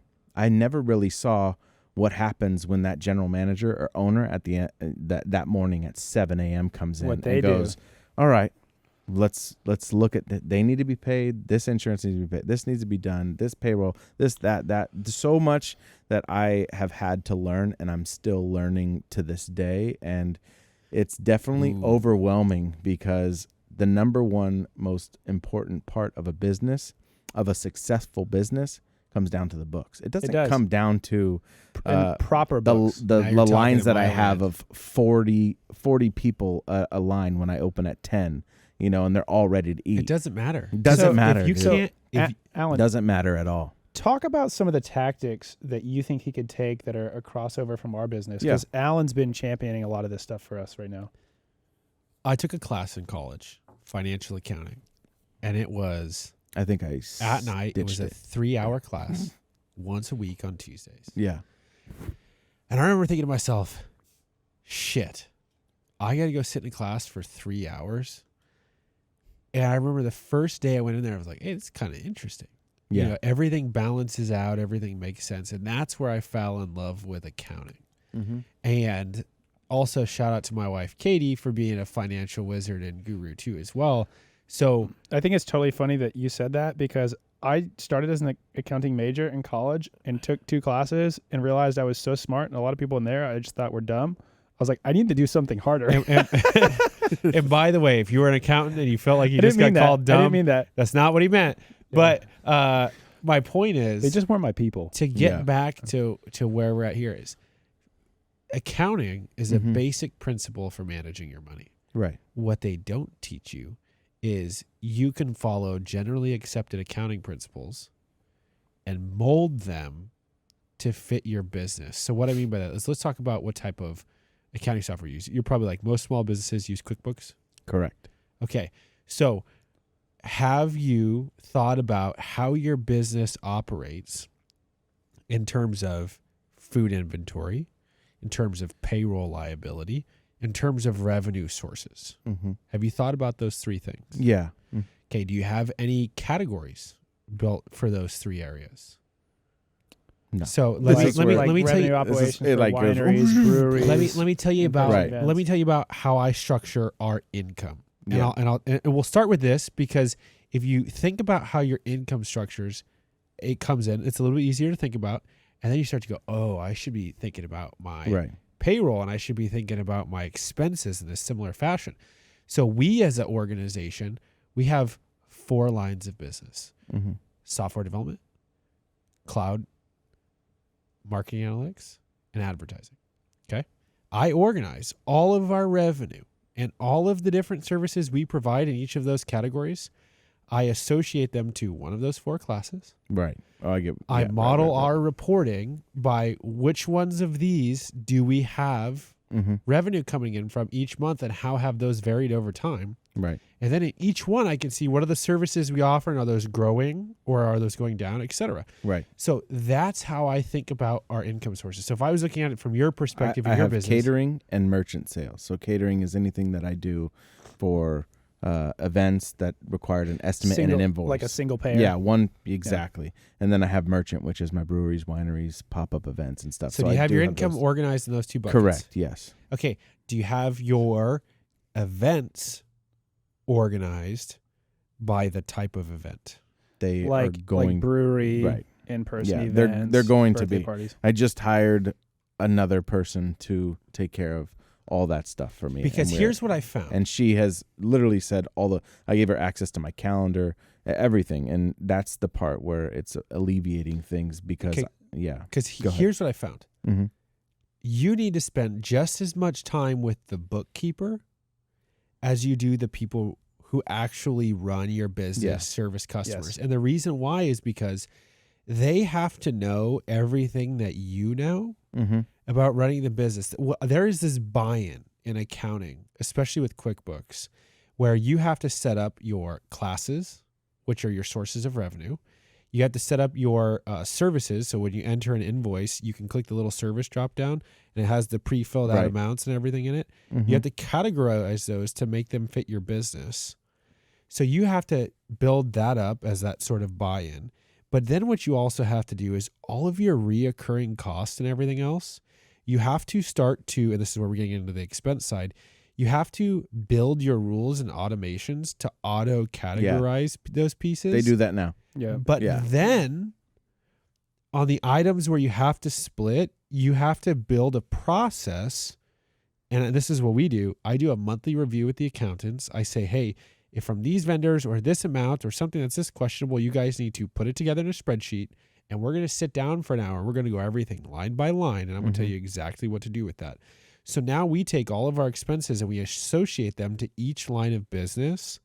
What it has provided is significant insight into what line of businesses are the most profitable, what services are the most profitable. What's the cost of running a line of business? Because that's another thing you're going to find is like you might have a high producing line of business, right? But it costs like the barrier to entry to get in there is high. And you're going to find that, and I don't mean to to bring it into food. I am one of the most expensive categories of food trucks you'll find. And this is why there's nobody more expensive than barbecue, and I'll put that. And there's to no test more with expensive anyone. food than barbecue except for fine dining in a Right. restaurant. Like, But as far as a food meat truck, is expensive. yeah, it's so expensive, especially with COVID. Yeah, Chicken for 40 pounds of chicken went up to $117, dude, down from when I entered the market in 2019, 2020, it was $39.72. It went up to $117. Yeah, dude. yeah. So Almost we're basically talking 300%. almost, yeah, and Insane. your beef prices are up what? Tri-tip went from, I think before COVID, you used to be able to find it for $3.99 a pound. Dude, it went up to like 12 something a pound. Insane. I think right now it's kind of leveled off. Chicken's come down a bit, and ribs are still up there. Ribs, tri-tip, and brisket, beef ribs, they're so expensive. So to wrap this up, so we could move to another topic, because you brought up some really important stuff that some people could think about. When QuickBooks no longer works for you, you need to go ERP with something like NetSuite. That's more like enterprise oriented. But to where you're going with all your expenses you have on the meats and how they varied, having a formula for how much margin you want to make in your business is really important. And this is also why I talked about, you said, I've made a commitment to myself. It's quality. That's where I'll buy. So this is what I was going to ask you: are your rates market price? Because a lot of nice restaurants that source good food, especially if it's seasonal, will do market price. MP, yep. I believe that I am definitely in their market price, because it's not only so when I started, I definitely have all my food costs down. It's food costs, plate costs, item costs. It's all down to the amount of salt I put in my rub. I know exactly how much everything cost me. Pre-COVID, I had to do it during COVID, and I'm doing it now because I need to know exactly that profit margin, what I want to hit. The basic or general layman's term for anyone is 3 times cost, right? So if it costs me $100 to do something, I need to charge you $300. That's, in theory, is supposed to cover your cost of goods, your labor, your time. Yeah, for anybody your not following, insurance, the diesel to put in your truck, the wood to smoke. Yeah, there's all kinds of stuff. This is a general gross margin you want to follow as a rule to make sure, as a restaurant, you will cover across the average of restaurants what your costs will be, total cost of running the business. However, there's other things to take into consideration that I have always analyzed that increase that cost. It's also your competition, right? I always look at my competition. Some people maybe don't, but I do. I want to know where my competition's at, and I want to know what they're doing, because honestly, if I'm coming in, I'm going to give this for a generalized, it's not my prices, but if I were to say it's $30 per person to do someone's wedding, but Smokin' Lou's Jimmy John's is doing it for $17, he's actually hurting our industry and not helping it. He may get a lot of business, but I know for a fact there's no way he's doing a 2 meat, 2 side, his service, all that stuff for $17. Quality of the meats, everything else. Yeah. Right. There's just no way. So I look into that. I look into the cost of doing business, and I also add some stuff for competition, my location. There's things that apply, just like it's so generalized, but it costs a lot more money to live out here than it does other places. It does. Therefore, it's probably going to cost a lot more to eat here than it is other places. And anybody out there who's thinking Dave's stuff's cheap, or it's definitely not. I'm sorry, not Dave's stuff cheap, but Dave's too expensive. Thank you, whiskey. Right. It's like you go to a barbecue joint, and it's, it is underperforming barbecue in California. It's $30 a plate. Right. And so to get good barbecue, I mean, I don't think people understand. I literally salivate when I think about the meatballs you make. Right? Right? They're delicious. There's a good short in there. To Dave, I salivate for your balls. I know. Right? I love that. Better not see this on an Instagram post. and they're pretty big too, by the way. I can get a whole one in my mouth. Oh my God, here we go. Oh, so funny. But I mean, they're so good. But what people don't appreciate is it's not a meatball. It is a blend of different meats. It's so different. You put so together many different things. Yeah. They're fantastic. Right. It's your knowledge wrapped in a flavor bomb that goes in your mouth. That's exactly. What it is. And that's what your product is. And there's a lot of people that also look at me, and they need to realize There's not many people around. So again, it's knowing your market, knowing your competition. There is not a lot of barbecue. When I came into this business, there was one other operational food truck. It was Post Oak Barbecue out of Sacramento. They are no longer in business. Now, when you look at restaurants, Fahrenheit 250 was gone. Dickey's gone. Double Barrel Smokehouse in Lincoln gone. Everyone is gone. There is not, and I love competition. So if anyone's like, hey, there's just one person in the market, go ahead and come on. It's not easy, but I love competition. I'll always win. But it's healthy too. There's not many people around anymore. And that's not just because of bad barbecue. People swore by Double Barrel. I'll give them that. But it's knowing how to change and how to adapt to your market, which honestly, which comes down to people eat barbecue and they've ate it for a year or come to it 10 times. They get bored. You have to get new things that captivate people and bring them to want you exactly. to come back. There is a shift in the way we eat food. So like when we were working in Palo Alto in 2015, we'd go out of the office and we'd go to a food truck in the food truck area. We wouldn't go to a restaurant. And one of the big things is, people want these new experiences. And so for you, right, the way you've ran your business, you don't have a brick and mortar store. You don't have a mortgage, or you're not paying somebody rent on a lease, et cetera. So that's a way for you to help grow your business, where those guys could be taken out, right? They constantly have to meet a minimum, where you're like, you scale up and you scale down. And so when it comes to your profit margin, and I think anybody out there who has a business or is starting a business, never skip on your margin. No. If you can't make your margin, don't do the job. Correct. Period. And I've learned from my father-in-law, because he is an international businessman. He has a lot of knowledge. And I learned a lot from my dad too. But my father-in-law always told me not everyone is your customer. That is true. They do not have to be. And I will always start the sales pitch, because it was the same sales pitch I had to give for my sales job. We are not the cheapest in town. We are definitely the most expensive in town. But I promise you, I will make up for those things in customer service. I'll always have my phone on me, on quality. I'll never have you stressed out that we're going to miss a deadline. It's going to be incorrect. That's where we come in. And also, it's Buckethead BBQ. Yeah. That's the difference. That's how our business operates. I can't tell you how many sales calls I've It's a been white glove service. For the fifth time, I'm not the cheapest in town. I know that. So I'm going to You don't need to email me and tell me that someone came in $10,000. Hey, Alan, you're twice as expensive as the person that I was just talking to. Always, dude. Okay. That's great.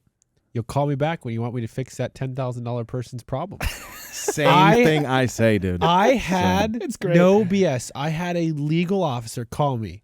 We got the approval. They signed to propose everything. They're going through the contract. They go, hey, we don't want to pay X dollars an hour, because I don't want to put prices out there. We don't want to pay X dollars an hour for this. We're normally used to paying, we'll say 75% of that price. Right. I said, great. Do you know why you're hiring us? She goes, no. I said, because I'm coming in here to unfuck what that person did who charges that rate. And she goes, more. She goes, yeah.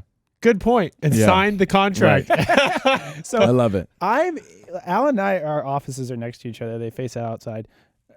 I'm hearing this conversation because Alan is obnoxiously loud. And it's probably why I haven't said anything about DJ's drums. By the way, I've never heard him. I literally you could come play him tonight. Lose my shit. Fortunately, they signed, like literally right here. He said that because I am laughing like I'm at a comedy show. Yeah, and that's hilarious. It absolutely hilarious. So when people say that all the time, my thing to them is I'm like, hey, I get that. We're very much a white glove service. We have a bunch of senior level consultants who, to be quite frank and honest, if you could have our team as your team, I feel like you would. Right. If you want to go with somebody cheaper, that's fine. But hey, just so you know, like it costs $1 to do it right. It costs $10 to fix it. And if you let it go a long way, it's going to cost you $100. So like it's your choice. Right. Whatever you want to do. But just know, like I've been doing this for over a decade. Yeah. You'll call us back. And that sales pitch sometimes works and sometimes doesn't. No, it doesn't. At some point you got to just stop it, because I learned a lot from my dad. He could sell a ketchup popsicle to a person in white gloves. I always say that he can sell just you. Say he can sell ice to an Eskimo. No, my dad could sell you your car back to you while you let him borrow it. Like he can resell you your car. That's a good. But skill. I learned from him that sales most people have their mind made up whether they're going to go Yes. with you or not. Yes. And most of the time when they tell you that last crying plea to kind of save face, hey, you know, like I appreciate it, but we're going to kind of go here because they didn't sign off on it, or, you know, they wouldn't let me, my higher ups Okay, wouldn't great. let- Thank you very much. Yeah. But I'll be here when you want me to. And I always, depending on how you end it, they'll always come back to you. Yeah. And that's why it goes to treating every person the same. Don't be like, you never know where that Yeah. next opportunity you is never gonna know. come from. And you that's know what? yeah. That's a great thing. So I was on a sales call. I'm not going to say the client's name, but they're Yeah. a competitor to Zendesk. Mhm. And I'm talking with a CEO. Yeah. And he's like, hey, like you guys are, you know, almost twice as expensive. And that cued me up to like, hey, you're probably going to go with somebody else. But I just told him, I said, you know what? Yeah, we are.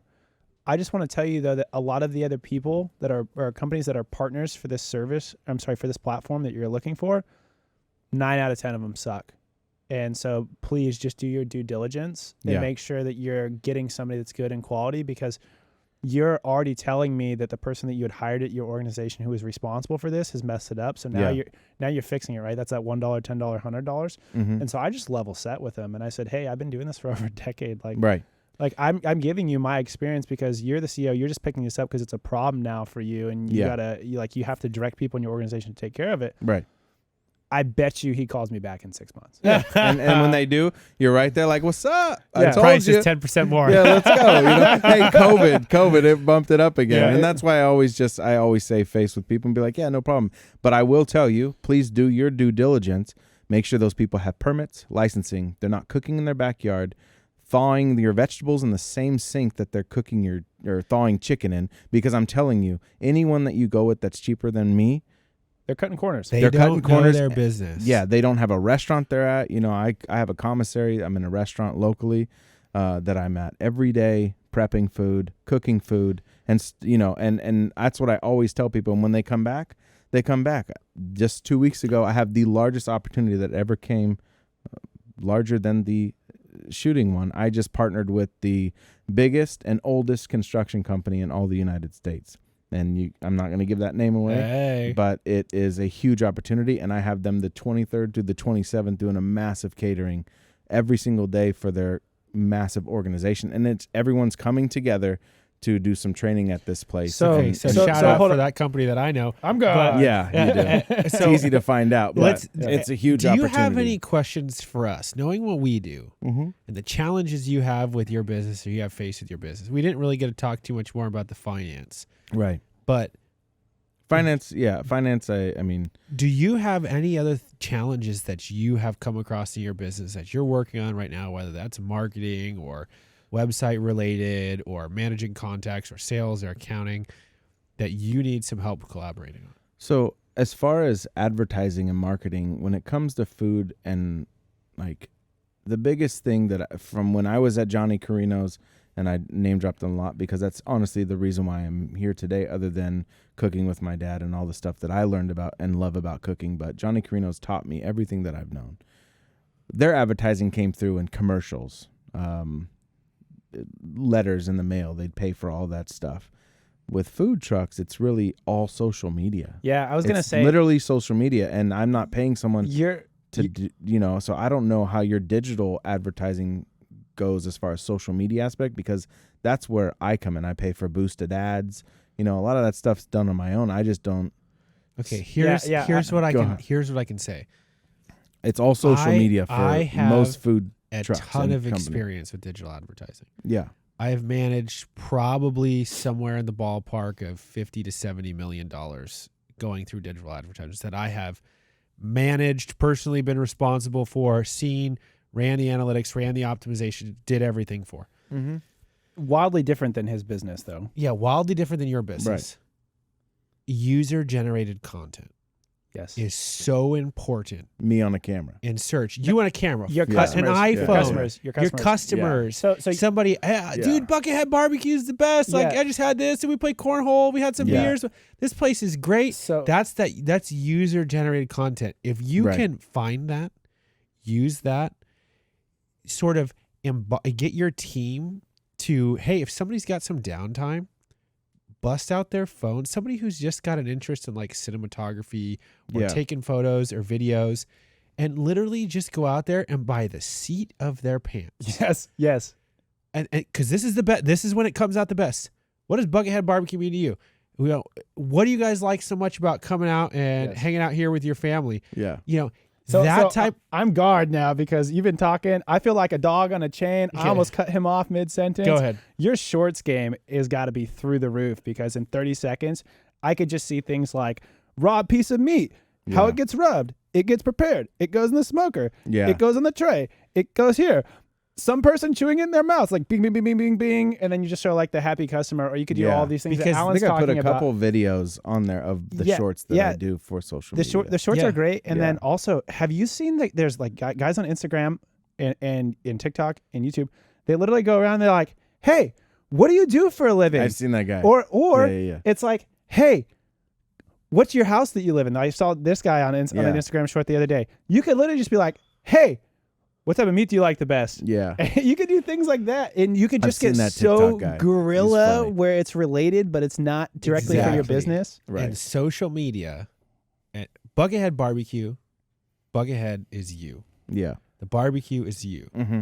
The custom fabrication of the trailer is you. And be like Steve Aoki. Throw a damn cake at the crowd, except for yours is going to be, we are going to put, somebody gets the bucket on their head and they get an extra special plate of food. The bucket of the day. It's the Buckethead, right? It's the Buckethead Award. Whoever promoted the event, or whoever had the best time, or has ever got the most energy. Or whoever's the 99th customer for the day. Or some Buckethead like Award, that. right? Mm-hmm. Yeah.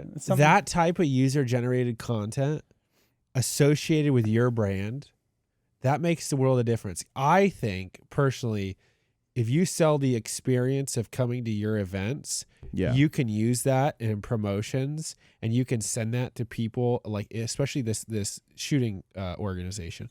You go and you get a couple people who are in different tiers of their organization. Mm-hmm. And you get a little short, "Hey, how's this been for you? How's the food been? What do you like about it?" Oh, yeah. And then you show a 30-second short, touching on every one of those people, to the business owner who's thinking about having a work conference or a work event, and they've got 300, 400, or 500 mouths they need to feed. Yeah. Now all of a sudden you've just given the validation to what the experience is with Buckethead BBQ. Mm-hmm. But then on the flip side, if you had either your wife or you had somebody that you paid to follow you around with, what is the important process that makes you different about other cheaper barbecue trucks that don't do well, etc.? And now you have those in 2 or 3 shorts, and in a minute, your pin a minute too. and 30 seconds. Yeah.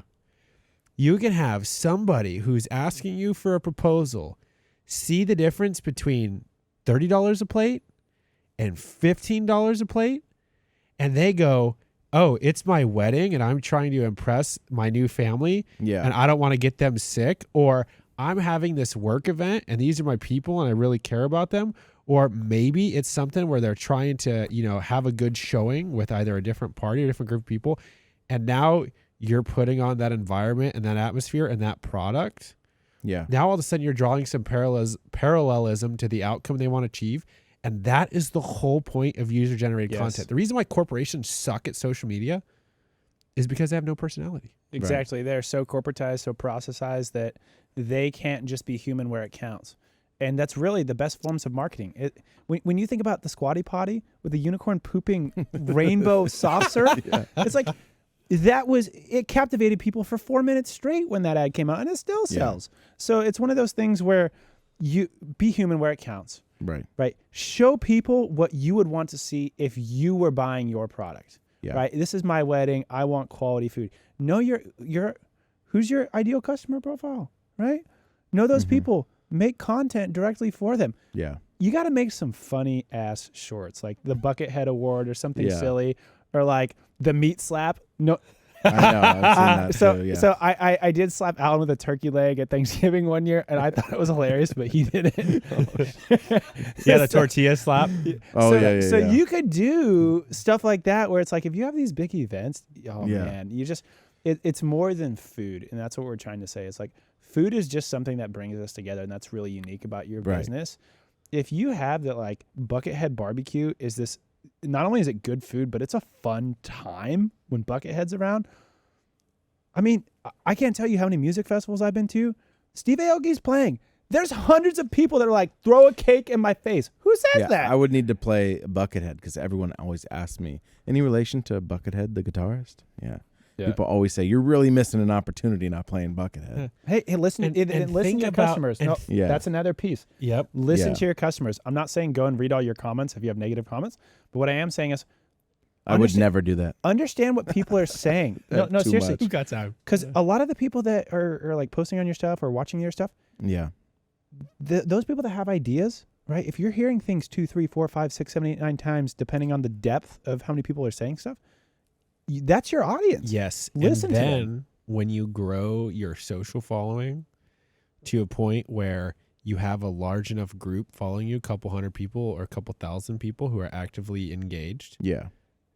questions, surveys, run all your I cool do that. marketing shorts. Boom. I did that for Hey. new menu items for 2023. Yeah. Ding, ding, ding. That's a great segue Yeah. for us to answer our last question, which is, how do you manage your menu? How do Yeah. you create new products? And because I like to ask questions in groups of 3, and you like Yeah. to answer them one by one. I think there was 5 on the last one. We only hit 3. Yeah. yeah. Sourcing, one by payroll, two. Tell us employee- about some of your favorite ingredients you like to use. Go. Yeah. Ingredients, those all vary. I mean, it's got to come down to the meat, right? Brisket is the number one thing that everybody wants in some fit form or fashion. So menu items, I've always had an idea of what I wanted to do. It's just rolling them out.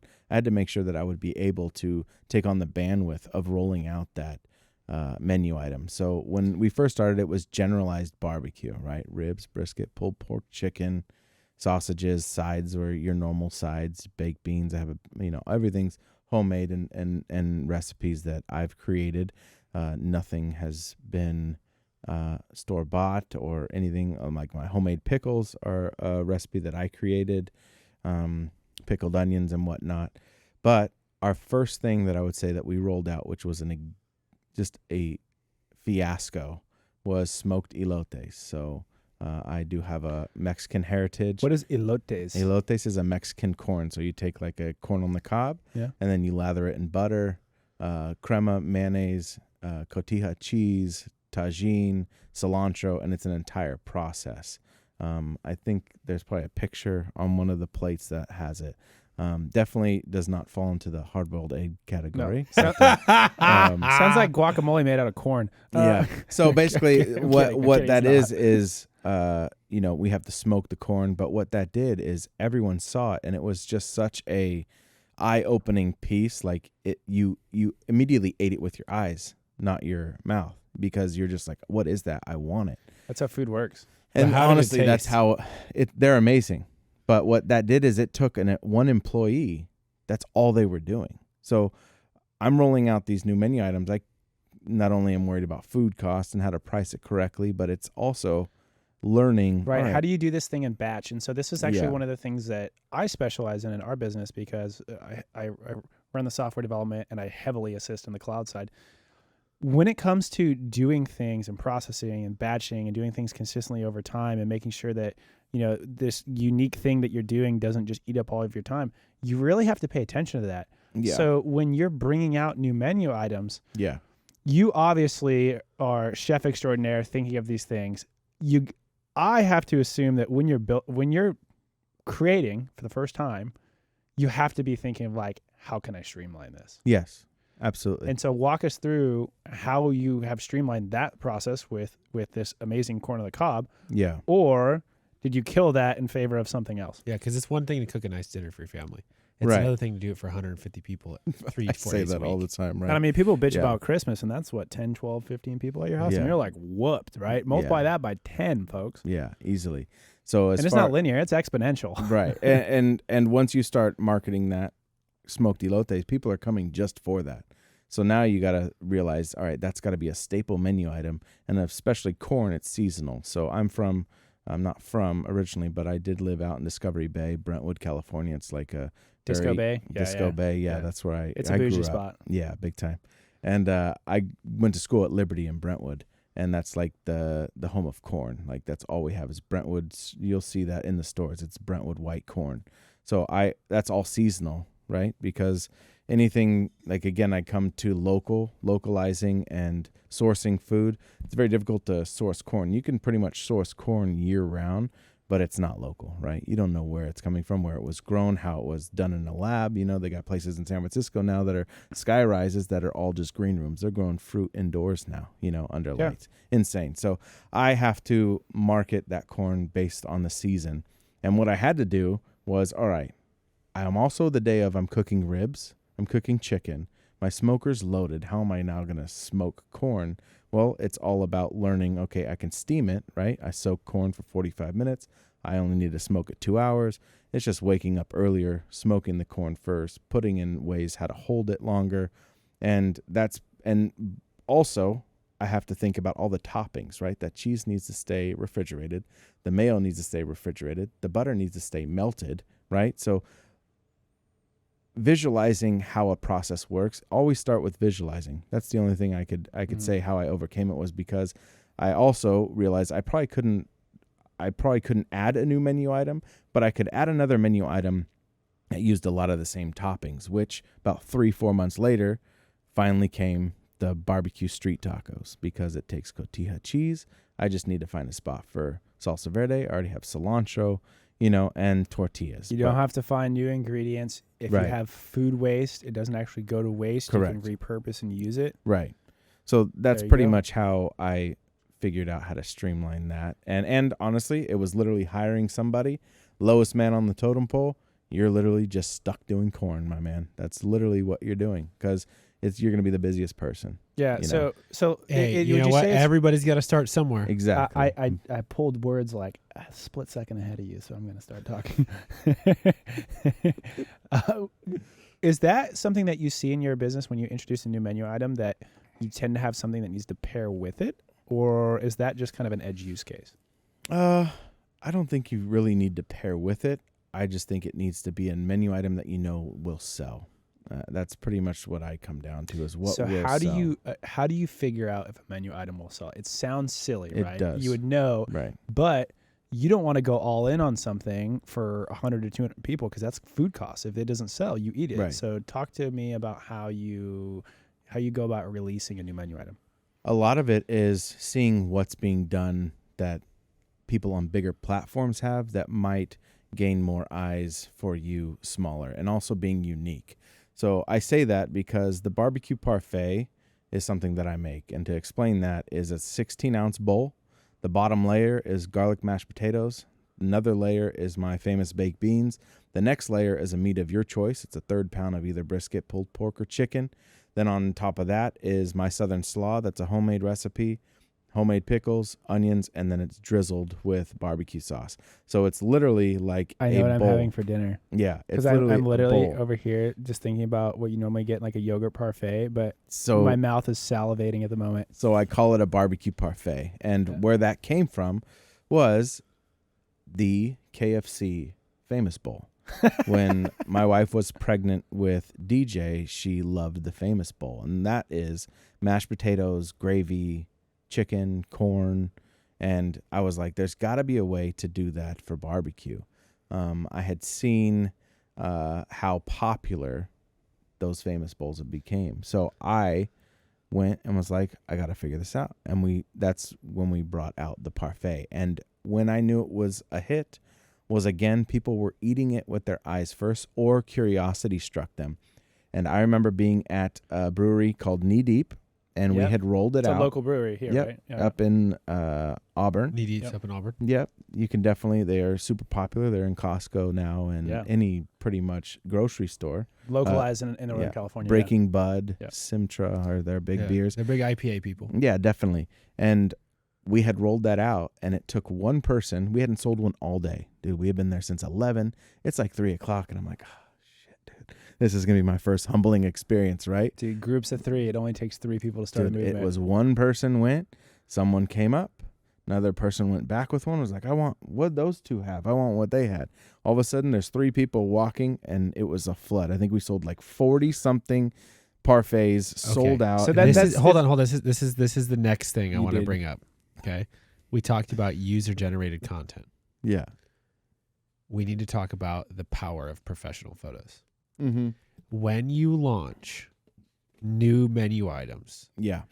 you really ought to consider finding not just a photographer, Yeah. but somebody who is a food photographer. There's a lady that I'm partnering with now. She's been on me for a year, dude. Okay. To be like, hey, I can come when you're set up, action photos, this and that. I'm like, yeah. But see, I disagree with the action photos, because on an iPhone, you can pretty much take, outside of the natural light, Yeah. you can pretty much take just as good of a photo as anybody else. Shoot, even the I'm nighttime. talking. Yeah.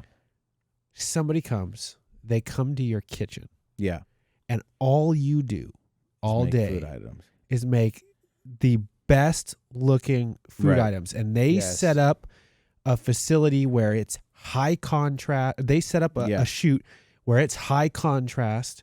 The lighting is perfect. Right. You know, the bowl or whatever you have it in really augments the food. It's plated well. It's got garnishes. It's Yeah. pieced together. It looks right.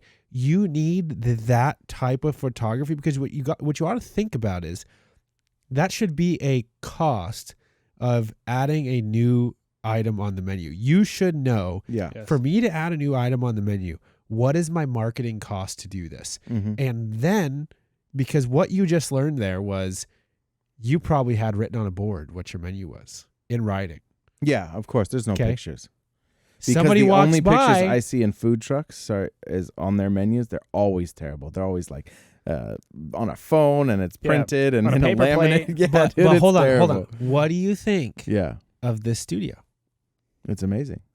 And what did we do? We went and we found the people who we thought were the best at video and audio, Yeah, and we talked to them, and we brought them in, and we said, this is what our goal is. This is what we're looking to do, etc. Because you have access to that commissary and that commercial kitchen, you should aim to do the same thing. You should aim to control every aspect about that environment. You Yes. control so much in your business, mm-hmm. from the research, talking to customers, trusting people, the books, the quality over price, everything that you talked about.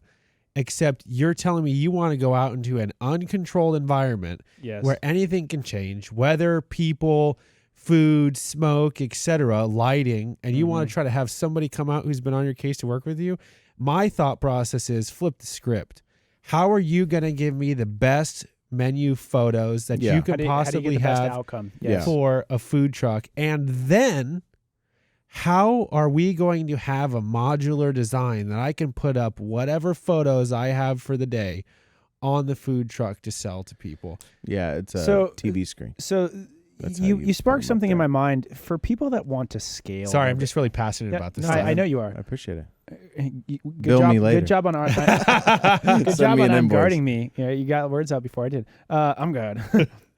When it comes to scaling your business, Yeah, for anybody that's a business owner, you have to make the transition from operation to orchestration.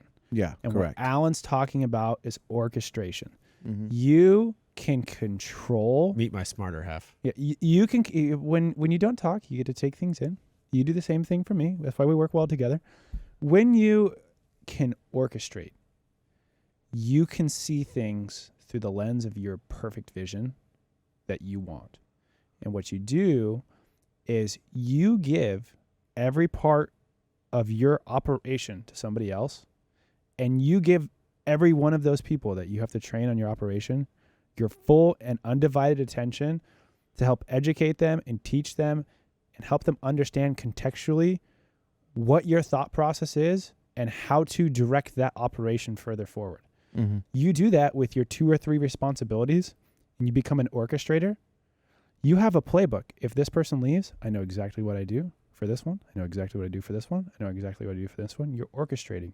And then when it comes to how are you growing the business, how do you want the business to be perceived, who's your customers you're going after, who are you working with, now you could start to put these things in play where the best thing that we've found, find the best person that you can. Rule of 3, talk to at least 3 people before you make any decision. Make sure these people, you can tell them the problem and what you need the outcome to be and let them figure it out along the way. Let Because them tell you the approach, because if they Yes. can't tell you What's the the process? approach, Yeah. you know they've never freaking done it yeah, before. so that's another key segment. That's why we work well together.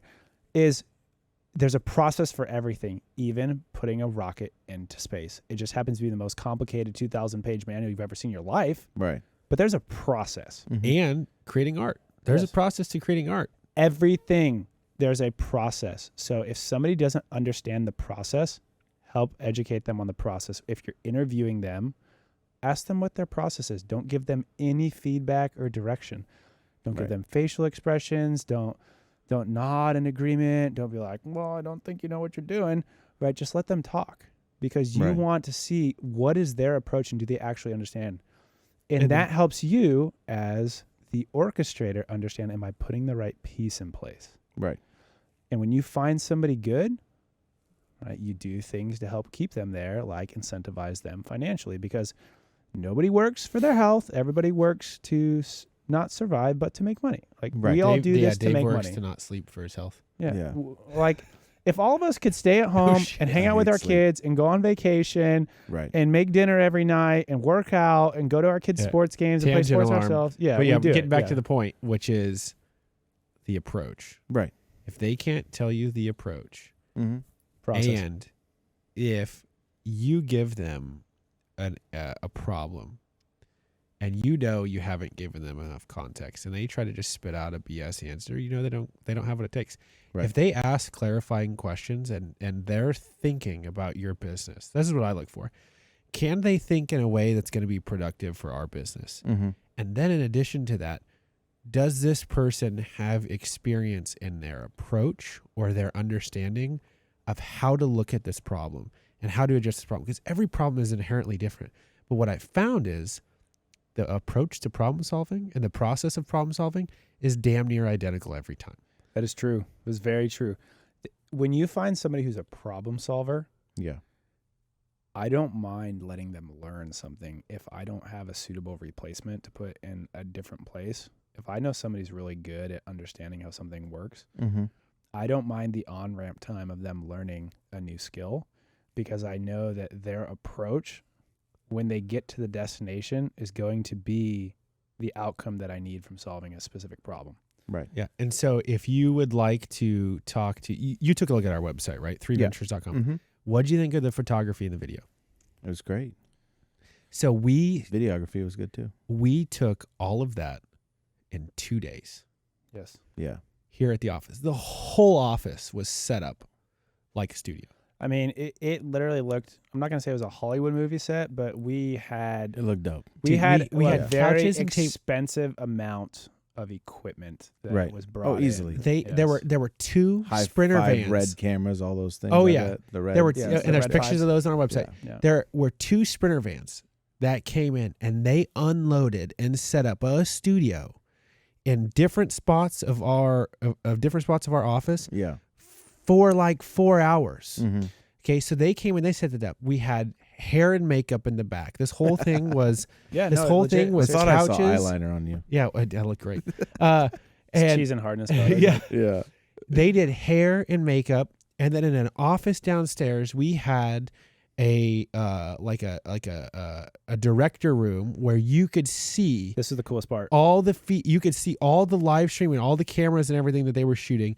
So literally I would sit in there with Wally and Curtis and all of our people were out there on camera, and we'd be like, we'd watch it without sound. I don't like how that is. Hair looks a little off. Posture's a little off. So we'd go out, we'd reshoot it, we'd make the adjustments and changes. Mm-hmm. These are the people that we worked with, and we didn't tell them to do any of that. They said, okay, so what's your guys' goal? We said, well, we're going to have everybody coming in because our company is virtual. We're going to have all of our leadership group coming in. We're doing a big on-site. This is what we're doing. They said, okay, if we're going to have everybody there, do you guys want to be shooting for 2 days? You guys trying to do it all in 1 day? And they said, they gave us all the reasons why we should do it a certain way. You guys should consider hair and makeup. If you don't see these people often, let's make sure we get it done right the first time. This is the level of professionalism that you should look to find, because what's the difference between $1,000 or $2,000 or $3,000 or $4,000 if it helps you sell $30,000, $40,000, $50,000 more in product? Exactly. And that's what people really need to grasp and understand is there's a market you're going after, There's a customer profile in that market. There's a level of revenue that you can generate from that. There's a baseline to entry to these things. And you want to promote your business in the best way possible. Right. And so the thing that I really liked, and I was going to say the director's room, if Alan didn't say it, everybody that wasn't on camera was able to see, because we're all on the leadership team. We saw everything that was going on when people were filming the face-ups, the front-facing talking. And we would actually ask for changes. Or like people that were on different lines of business would ask for a change, not in the words, but just like, hey, that just didn't look right. And so small change and tweak. And that was really nice because, again, these are the people that are orchestrating in the business. And so that's what I'm talking about is when you step away from the operation and you become into the orchestration role, you can observe with a very keen eye. Remember, I talked to you about that perfect lens. You can see stuff that nobody else sees. But for your operation, you are expensive.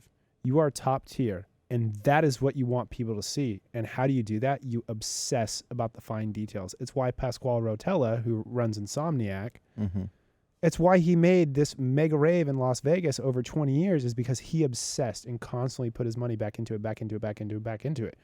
I mean, that thing is massive. Right. And this one dude started it 20 years ago. I mean, they got like 400,000 people there on a weekend. But the point is, nonetheless, last whiskey, you nail the photos. Yeah. And the user-generated content. Be authentic in the user-generated content, but be very professional and very specific with that. Because if you set up that studio in your kitchen, your commissary, you can give them instant feedback for what you like and you don't like. You don't have to wait to see everything. You know, and that complete and total control of your brand and the depiction of it, I feel like that embodies everything you've just told us so far. Yeah. So, but with that, we'll wrap up with something else, which is there anything else that you wanted to talk about? In total. In total. In conclusion, in total. I mean, I would just say that, because a lot of this is for people wanting to enter into this space or what it takes. I know food trucks are really over the last 2 years have grown exponentially, the interest in them and the people eating from them. You know, a lot of times restaurants closed during COVID. Brought up COVID a lot because honestly, that is part of the reason why I'm here today is because of COVID, because I only became successful because you had to eat outdoors. You know, we were setting up doing deliveries. Restaurants were closing, shut down, and we literally set up a online ordering system to order from us, and I'd have friends driving and delivering food to your door. Timing is a beautiful thing. It is. Isn't it? It's 100%, and the possibilities in life, honestly, are endless, right? The only limits to those possibilities are the ones that you put on yourself. So when you finally realize that there are no limits to your life and you put everything into it, that's when you start to see what success is. And that's when I realized that, all right, I got some steam here. How am I going to keep this steam going? Because this machine needs to be literally filled constantly. It needs to be fed all the time. And it is difficult. There's a lot of sacrifices that are made. And I don't stand here today before you saying that my head is held completely high, because there are a lot of things that have gone down bad, as far as friendships have been lost. Commitments were made that weren't kept because I had random things come up, a catering last minute, or I've missed all my kids' birthdays. I missed all their games, all their my daughter's first steps. There's so many things that I missed in life because I was focused on being the breadwinner and sacrificing a lot to keep us moving forward with my wife there and support. It wasn't like she was just sitting at home doing nothing. She was also there. So it takes risk and it takes opportunity, but it also takes knowledge. There's a lot that went into it. It was a methodical approach and process that got me into this business. And it wasn't by luck. I'll tell you that much. Final question. Go ahead. If you could go back. Yeah. And do it over, what would you change? There's nothing that I would change. And I know it sounds cliche to say, but everything happened for a reason. I needed to learn the problems. I needed to face them head on. I'm never one that's strayed away from confrontation or conflict or been like, oh, I'm so stressed, or I need to figure this out, or I'm not going to figure this out. Can you do it? I need help. I've always tackled it face on. And there was a lot of things that went down that I had to tackle head on. I suffer from that same problem. But to re-ask the same second question, if you could give yourself one piece of advice before starting again, you can't tell yourself, don't do this or don't do that. You just have to tell yourself, hey, maybe think about this differently. What do you tell yourself?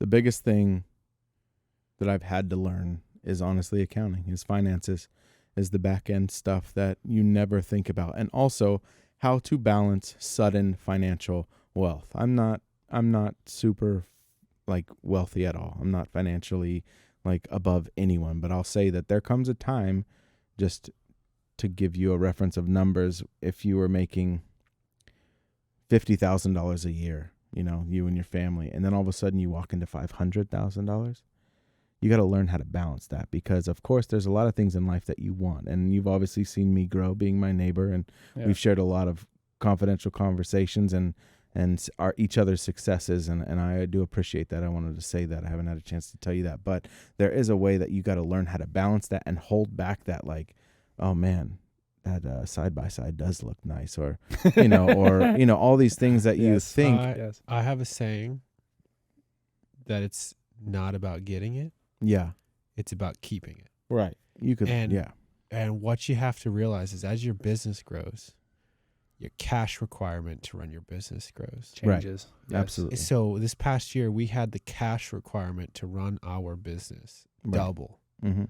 And then double? We had I'm pretty sure it tripled. Regardless. Right. Yeah. But then every line of business that we had was over budget because we had undertaken some large capital expenses and projects.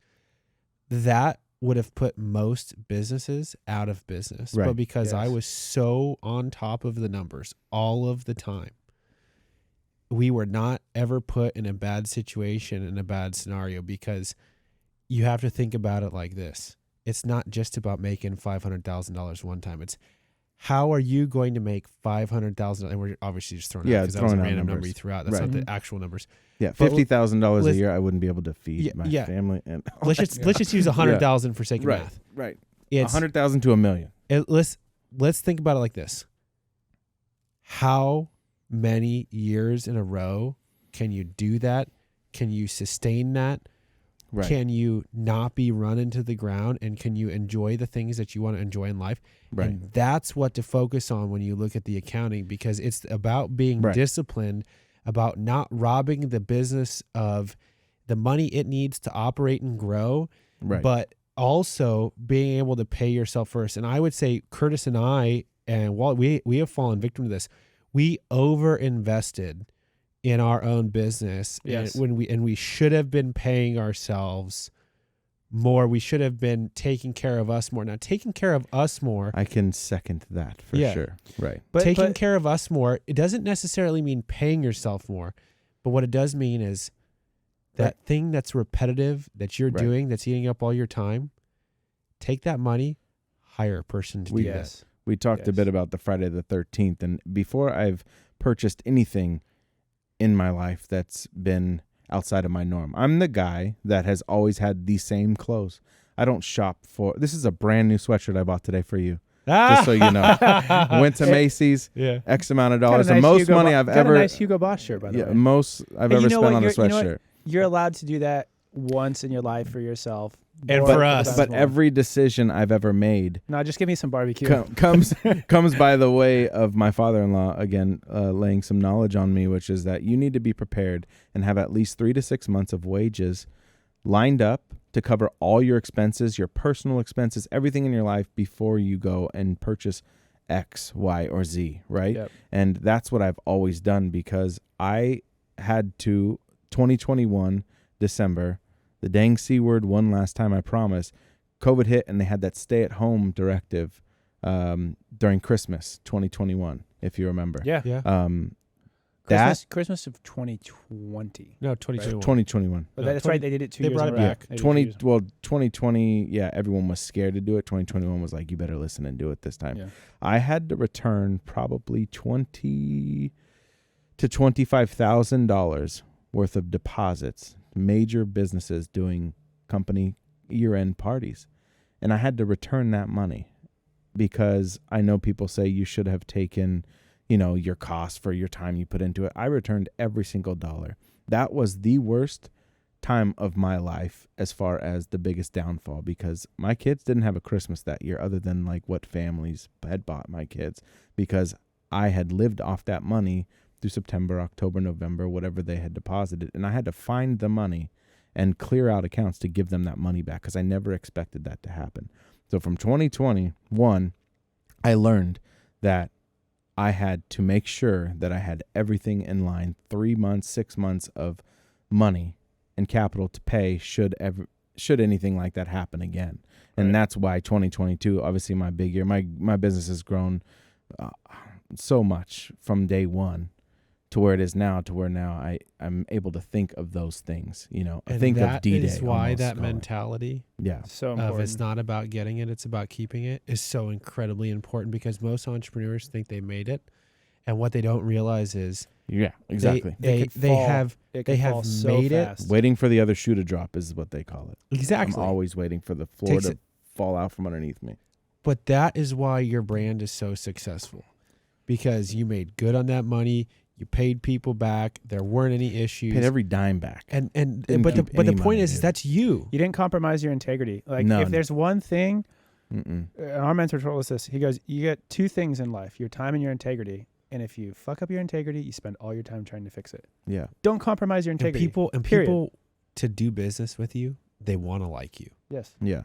And They have to like you. Your integrity is integral in getting them to like you Yeah. and to trust you. And they keep doing business with you because they trust you. And I think that's a good point to wrap this up and to finish this on. So any shout outs, any type of so many deep breaths from yeah, you. I know. Dude, Any- I have so many just continual questions in my head. I know. because- we can because talk about it. I love business, right? Yeah, And we I can. just- Right. yeah, Maybe we can have you on for another episode sometime. I Follow-up, do want to. yeah. I do want to wrap up with one last question. So I'm guard. Go ahead. Go ahead. Sustainable growth. Yeah. This is something that I think trips up a lot of people. They're like, "Oh, we're 100% year over year. We're 50% year over year. We're 75% year over year growth." Sustainable growth. What can you do for 20 years straight? And this is to Alan's point about it's not getting it, it's keeping it. Right. You need to have growth that's not only manageable, but it's sustainable. So like for Right. you and your business, you have to source all of your food. Right. You can't do 100, 200, 300 jumps And keep the consistently quality. and keep the quality in place. And so one of the things that I think I would let anybody know out there is it's perfectly healthy to have a business that grows, 20 to 30% year over year. You're not doing too much, but you're not doing too little. And if this is your business and you're truly passionate about it, because remember, you should only start a business that you're passionate about. Right. You're going to be doing that thing for probably a long period of time. Folks, this is a marathon, not a sprint. If you're doing this in a sprint, you will get burnt out. You'll get sick of your job. You're going to make mistakes, and somebody's going to come and eat your lunch. Yeah. That's the way There's business always works. somebody waiting for your downfall. Like Yes. even some of those people you may think are your friend or your ally. They're really not. They're waiting for you to fail Mm-hmm. and to capitalize on that.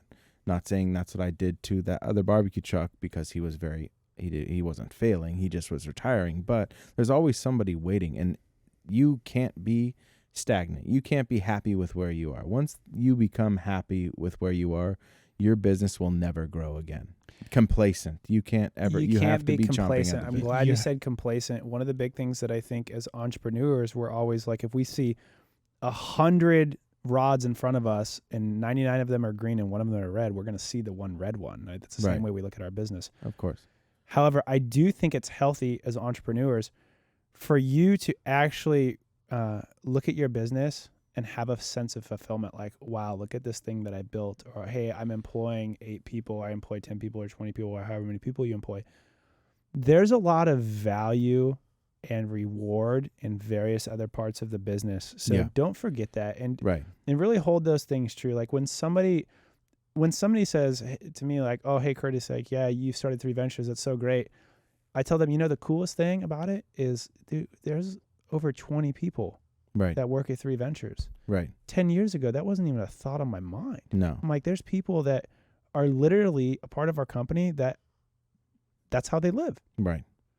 I find so much, I talk about being humble because I'm from a place of just always being humble. I don't ever boast, brag, or anything about what I've done, where I've been, or anything. And I find, Except for how good your barbecue is. I haven't even said that yet. I haven't even said that one time. No, he No, hasn't. you haven't. But it's good. Take our word for But it. I did. But I will say that when people come up to me and they say, I am from Texas, I am from St. Louis, I am from Alabama, I am from Louisiana, anywhere that's like has a huge barbecue following, and they say, I have lived there my whole life, we're here visiting from family, I've never had any barbecue as good as yours. There have been times where a Texan family has come up to me and go, I want to know who cooked this meat, and I'm like, I did. And they like had a phone FaceTiming their family back in Texas, and they said, this California boy can cook better than y'all. Y'all need to step up your game. And hung up on him. So, Like there's Instagram that happens to me short, all the YouTube time. short, Right? That's I know. the stuff you need. I know. Yeah. But I'm also, again, humble to where I don't want that to seem arrogant, because that's not who I am or what I am. I am Stay true. I Yes. am, and that's why my brand sets me apart from a lot of other people. Is I am that guy on there every Thanksgiving talking on the camera for 5 minutes. I am on there teaching people how to wrap a brisket or temp a brisket or the proper ways to do this. Hey, I do that a lot. Maybe And that's your niche. Maybe it's just little tips and tricks that don't explain the whole business. right. But it's like, I think people really. Yeah. That's why I appreciate this platform, because people do want to know about food trucks because they've just popped up so much. People like one place local. or the dads at home. There's a lot of dads. There's I'm in all those barbecue. Dude, what did I groups, just do dude. yesterday? You gave me some salmon that you had cooked, and it was amazing. Well, fortunately, this He's being nice was about that. amazing. Here we go. So, unfortunately, But yeah, on Saturday, I did take Savannah over to Alan, Katie, and I were hanging out, and Savannah was there too, and all the doggos. And Alan had made some tri-tip on the smoker, and it tasted really good. But then there was just a couple pieces of like, dude, that tastes just like salmon, and that's like, so that could be a good last question, really quickly.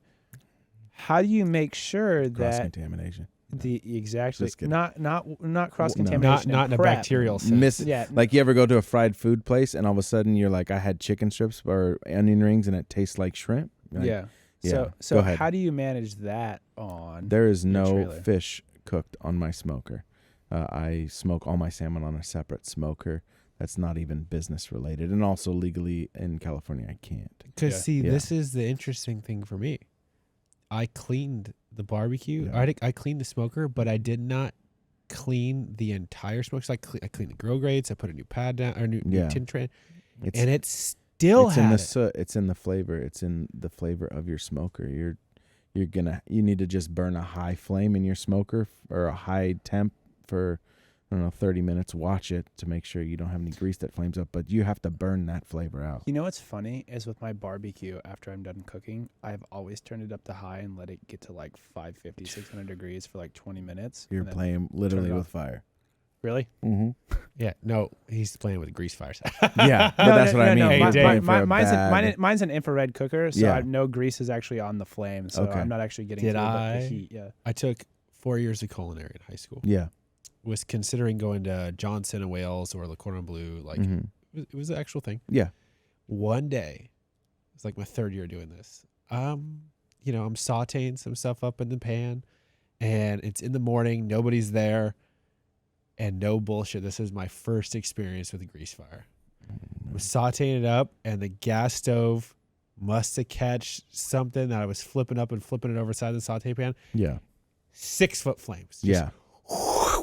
dude, the panels on the white panels, Yeah. that they have that are hung down. Yeah. One had a black ring around it, Oh, and I that's all just bad. instantly, because I didn't really know what I was doing at the time, I instantly just killed the heat Mm-hmm. and then pulled it off Yeah. of the heat source. Yeah. Absolutely. And was kind of panicking. I was like, do I need to cover it? And just by my dumb luck, covering I was it. able to get the grease fire to come down like half the size. Yeah. And then eventually it just put itself out because there was no more source. I looked up. If it had been, 2 or 3 seconds more, Mm-hmm. that building was on fire. So at Johnny Carino's, story it's time with Alan. real quick. Johnny Carino's is an open kitchen. You guys have been in Scipollini's. I say that every model, every floor plan is the exact same as Scipollini's here locally in I think that's Rockland. But you'd have flair, right? Imagine a restaurant of 190 people watching you cook. It's terrible, right? But there's certain things you could do to have flair, and one of them is on purpose catching a saute pan on fire. You would have oil as hot as it would get, and then you would add Marsala wine or white wine, or if you were making a la vodka sauce, you would add that, and it would just create a 6-foot flame, and you would light it, and it would. Then you just turn around and have this massive flame, but it will go down. So when we were kids, I think we were young teenagers. My favorite Alan Pyro story is Alan. It was just after Halloween, and the pumpkins got a bunch of gnats in it and started to fall apart. Oh, God. So Alan puts it out in the street. We were crazy kids when we were younger. Yeah. And I don't know what he grabbed, but it was from the automotive cabinet. I just looked for the thing that had the most spray. flammable sources on it. He just douses the inside of the pumpkin. Homeboy goes to light a match, and he lights the match, and as he throws it shoots a fireball. Oh, no. Dude, it Burns singed Yeah. my eyebrows. So funny. Sears his eyebrows off. That's He hilarious. turned. I'm like 15 feet back just because Yeah. I was just kind of hanging out. I died laughing because I knew that it wasn't serious because he didn't catch on fire, but the initial surge, he turned around just gone. That's hilarious. That's so funny. But with that said, we will wrap things up here. Yeah. Dave, really appreciate you Yeah, of course. being on the podcast. Yeah. You want to give us a shout out? Absolutely. Buckethead BBQ. Yeah. If people want to find your product or they want to find you, where can they normally find you at? Social media, Facebook, Instagram, Twitter. Perfect. But if they wanted to website. eat your food, where would they find you? You got to go online, social media, and find out where we're going to be located because our spots are ever evolving. Do you have a schedule online that you post? Yeah, we update it. Okay. Update it monthly. And that is Facebook, Instagram. Where's and the best place to find that? Bucketheadbbq.com for the website. You can also go on there for catering. Book us for events. We have an inquiry page where you can build your own menu. It sends me what you want, and then I'll email you, and then I'll send you over an estimate. Now, is there any limits, any order size or number of plates, etc.? So that's a good topic. We won't get into, but as far as like minimum weekdays is 50 people, weekday bookings, and weekends is 100-person minimum. So, in addition to that, what's the farthest distance you're willing to travel? There's a travel fee for everything, mileage, and then there's also a limitation that I'd probably put for the rig. I'd probably say the furthest we've gone is like Sebastopol, Petaluma, so 150 miles, 100 miles. Okay, so generally 150 miles out of Roseville or Sacramento, if you guys are paying attention to that, which pretty much means he can go down to Fresno, a little bit out to the Bay Area, up to Redding, Tahoe. up to Tahoe, Yep. and over through Jackson and Ione. We do a lot of events in Tahoe, Reno, things like that. So just follow us. Give us definitely give us a follow, and when I place a poll online, make sure you let me know what you want. All right, there you go. Dave, it's been a pleasure. Thank you very absolutely. much. Thank you, We guys. appreciate your time, Definitely. and also producer Katie. Thank you very much. Oh, for thank filling you. in. Thank you. Katie. Thank you. Due dates today, maybe tonight. Yes. Yeah, maybe Yeah. tonight. Who knows? Yeah. All right. With All that right. said, thank you very much for listening in, and we'll catch you guys next time on WAC Attack. You've been WAC Attacked. Let's go.